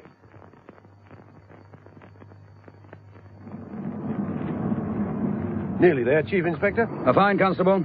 You'll see Mavis Hill's cottage round the next curve, sir. Right. She's certainly tucked away here, Sergeant. She isn't home, Mr. Sloan. Any other time of year when the evenings aren't still as light as this, she'd be on top of the place before you knew it. There it is now, Chief Inspector. Yes. See it, Bill, through the trees, huh? Mm-hmm. Pull up, Constable, right here. I said pull up. What's the matter, Roger? Look, Bill. Over to your left, see it? Parked deep in that clump of trees. A car. A small one. Grey, by the look of it. Roger, it's Yes. A grey Mini.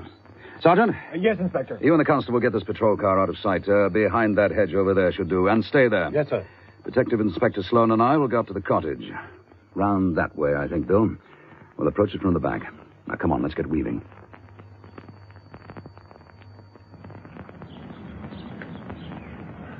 Doesn't seem to be anyone about, Roger. Up to that window. We'll take a look.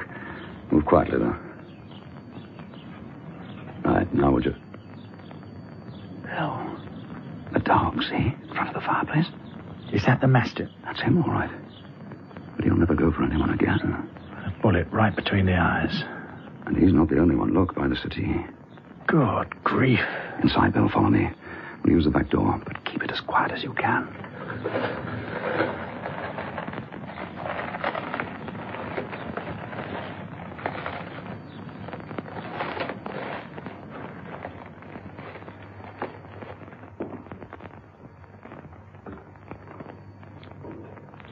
I suppose this is the Mavis Hill woman, Roger?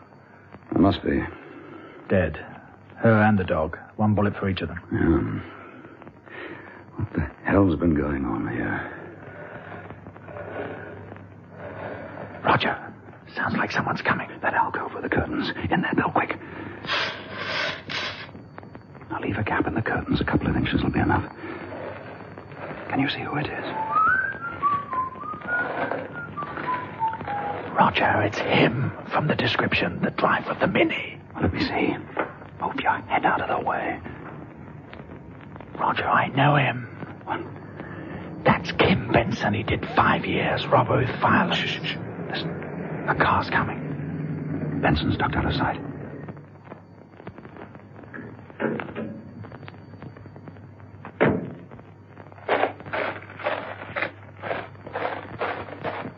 Mavis? Mavis! Bill, that's Charles Kennedy. Mavis, where are you? Why didn't you... Oh, my God. Mavis. Hold it right there, Kennedy. What? Benson! Yes, you know me. And now I know you. Don't you make any funny moves unless you want a bullet where your girlfriend, the little pet, got one. You killed her. She got stupid. After I forced her to phone and get you down here, she tried to set that damn dog on me. When I put a bullet in him, she tried to grab my gun. You rotten little Shut butt. up! You thought I was easy meat, didn't you, Mr. Charles flippin' Kennedy? Just 'cause you got onto the fact that I once killed a geezer. So you had your girlfriend put the black on me. Made me do all the dirty work. You were getting paid. Paid? Yeah, chicken feed. Now listen to me, Benson. Oh, no, Cocker. You're doing the listening. You were the smart boy, weren't you? Had yourself nicely covered up. The girl gave me the orders. I passed them on to Doc Gurley. He passed them on to Ben Marino. And Marino on to Bertie Downs. Yes, you were pretty smart. None of them could give more than one of the others away. Then Downs got the chop. And Marino, too. Then I got word to knock off Gurley. The police were after Gurley. If he talked, you'd have been finished, Benson. I gave you the chance to get rid of him. Oh, sure. Then you put the squeeze on me even harder. Because I done him, and if I didn't keep taking orders, I'd be for the high jump. Well, you went a bit too far with that, Cocker. Even a sponge will only take so much squeezing. You don't understand, Benson. Oh, don't I? That's when I decided to make your Mavis do some talking. And now it's your turn, if you don't want to set up punches round your belly button. You seem to know it all already. Except one thing. What you're hoping to get out of all this? Why should you worry? I'm giving you the chance to get back at Roger West for putting you inside. Not enough, me old son. Not anymore. Oh, I've been able to give West and his pal Lessing a bad time, sure. But you've had me putting the pressure on your old man as well. You must reckon to get a nice fat slice of lolly out of that father of yours. And I want my share. A good, big, healthy share. Benson, you've got it all wrong. Oh, no, I haven't. And I'm the one who's got you under the cosh now, Kennedy. You're going to take the orders. Like hell I am. Stay back! Now, Bill! What the... He's got Kennedy! Wait! I'll have that gun, Benson. Thinking, copper! Watch it, Roger. Ah! Roger! I'm okay. Benson? He's dead, Roger, with his own gun. In the struggle, it got twisted round. How about Kennedy? Well, he's a goner, too. Benson got him before you grabbed his gun hand. Kennedy's car. There must have been someone else in it. We've got to get after them. Back to our patrol car, Bill. Go like the clappers. Right.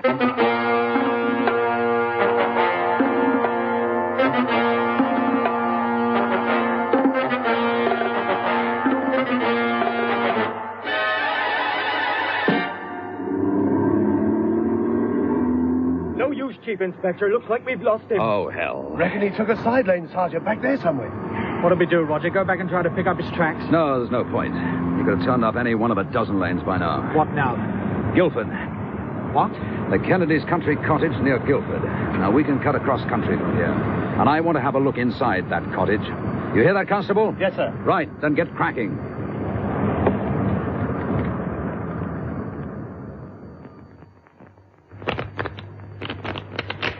Eve, I owe you an apology. We should have won that game. It doesn't matter, Jacob. Of course it does. It would have given us the rubber. My fault entirely. Oh, just a mistake, Kennedy. One of those things. It was a damn silly mistake. I can't think how it happened. Now, Jacob, dear, don't get into a fret about it. I looked at the card. I was certain it was the king. Then when I played it, it turned out to be a knave. Well, we'll win the next game, Jacob. Don't worry. Not if we can help it, eh, Mrs. Kennedy? I could have sworn it was the king. Oh, the light must be bad in here. Now, Jacob, dear, do forget about it.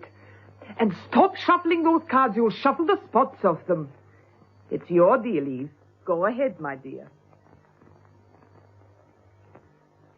Well, what do you make of these, Sir Bill? I'm absolutely speechless. No more worries about our unethical procedures, breaking into this cottage of Kennedy's and forcing the lock of his desk, huh? Not even the ghost of a worry, not now. Well, just look at this, look. Dossiers, one after another. Here's one on you, Roger. No. And here's Mark Lessing's. Ben Marino, Bertie Downs, Doc Gawley, Eve Wedlake. Just about everyone connected with this case, and as detailed and complete as you could wish for. Our own criminal records officer at the Yard couldn't do any better. You always said the character behind this vendetta had an A1 information service, and this is it. Charles Kennedy must have spent a lot of time, trouble, and money to assemble all this. And what for? Because you and Mark helped put his old man behind bars? He must have been round the twist, if you ask me. But if that's all there was to it, Bill, why make his own father a victim as well? Well, I just told you, because he was a nutcase. Yeah, maybe. Chief Inspector. Oh, yes, Sergeant, what is it? Have a look at this, sir. What have you found, Sergeant? This book, sir. Oh, show it to me. Well, I'll be. Well. Know what it is, don't you, Chief Inspector? Yes, I know, Sergeant, and it's damn interesting. What the devil? Roger, it's the car we were chasing and lost. And I spotted who it is. Peter Kennedy. Come on, Sergeant, Constable. At the double. Move. Still got him in view, Constable? Afraid not, Chief Inspector. Sorry, sir. We picked the built-up area, sir. That's the trouble. Oh, blasted. Lost him twice in one night. That makes a good average. Well, I'd say he's heading back to London, Bill. And so are we. Constable, get the klaxon going. Give it everything you've got.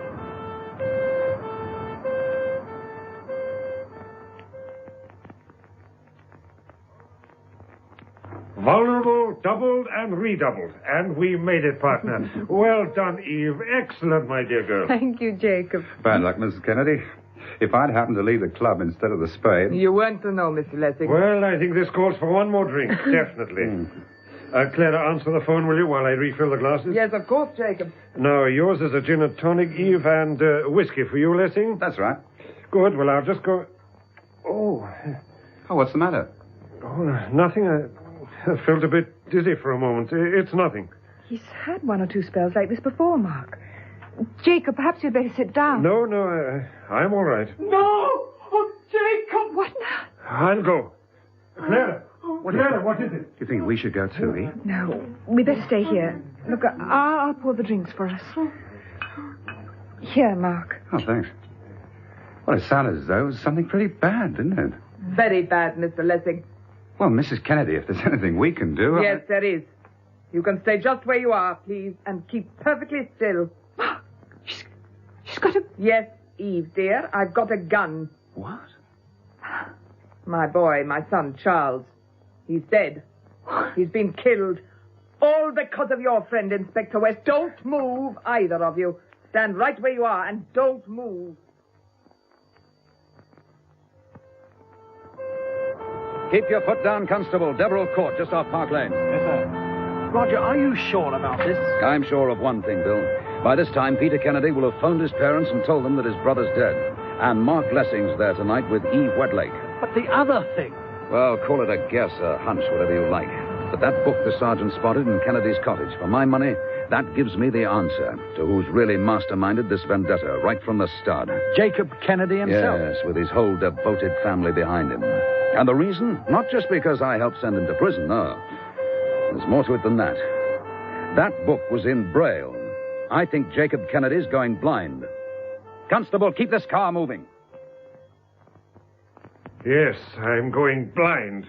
And you did that to me, Lessing. You and West. Now, wait a minute. Be quiet and stand still. You can't possibly blame Mark and Roger West because you... Be quiet, I said. Jacob speaking. It started in prison, but I didn't know it then. I only discovered that after I came out. He went to 3 of the best specialists in the world. They all said it was too late. An early operation might have saved him. But I was behind bars then, and I didn't know. That was West's doing. He sent me blind by putting me in prison. Kennedy, you're crazy. Oh, not so crazy, Lessing. We've had you and West running around in circles, never knowing when we were going to strike. Then all that business of you receiving threats, letters, and phone calls, the attack on you outside my flat was Just to make everyone think I was in the same boat. I knew I'd be on West's list of suspects, so I fooled him. As for you, Eve, dear, we knew what you were up to all the time, trying to spy on us. So we fixed you too. It was really quite simple. You used the typewriter in my flat for all the anonymous letters. That's right. The flat belonged to my company. Both Peter and I had keys. And it worked, Eve. It put suspicion on you. We had West suspecting everyone. He didn't know which way to turn. Jacob said so at his trial. He swore he'd get even with West. And all the time, I believed. That I changed? I meant you to believe it, because I wanted you to convince West and Lessing of it. And now we're going to finish it, aren't we, Jacob? Yes, Clara, we are. Charles is dead. Peter phoned and told us that, and that West's been to Guildford Cottage, so he probably knows everything by now. But we've got you, Lessing, and we'll still get West. He'll be coming straight here if I know him, and we'll be ready for him. We'll get him.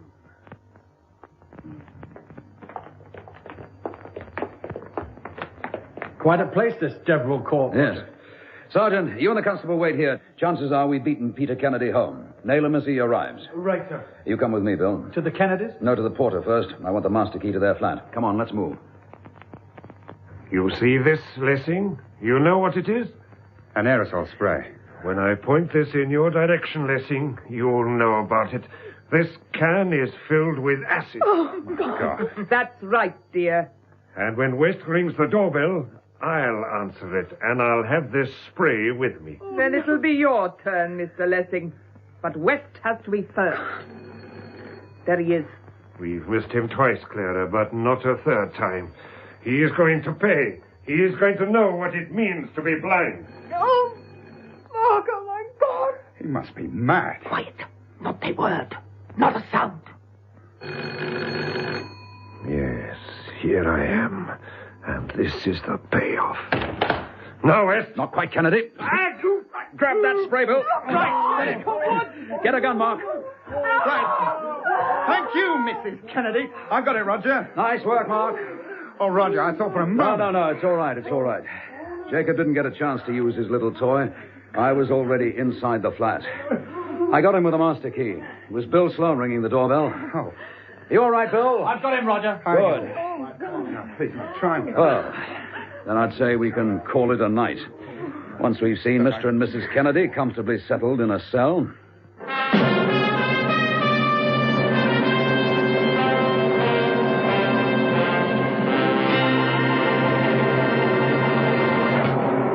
You have been listening to Patrick Allen and Sarah Lawson in the final part of Inspector West at Bay by John Creasey.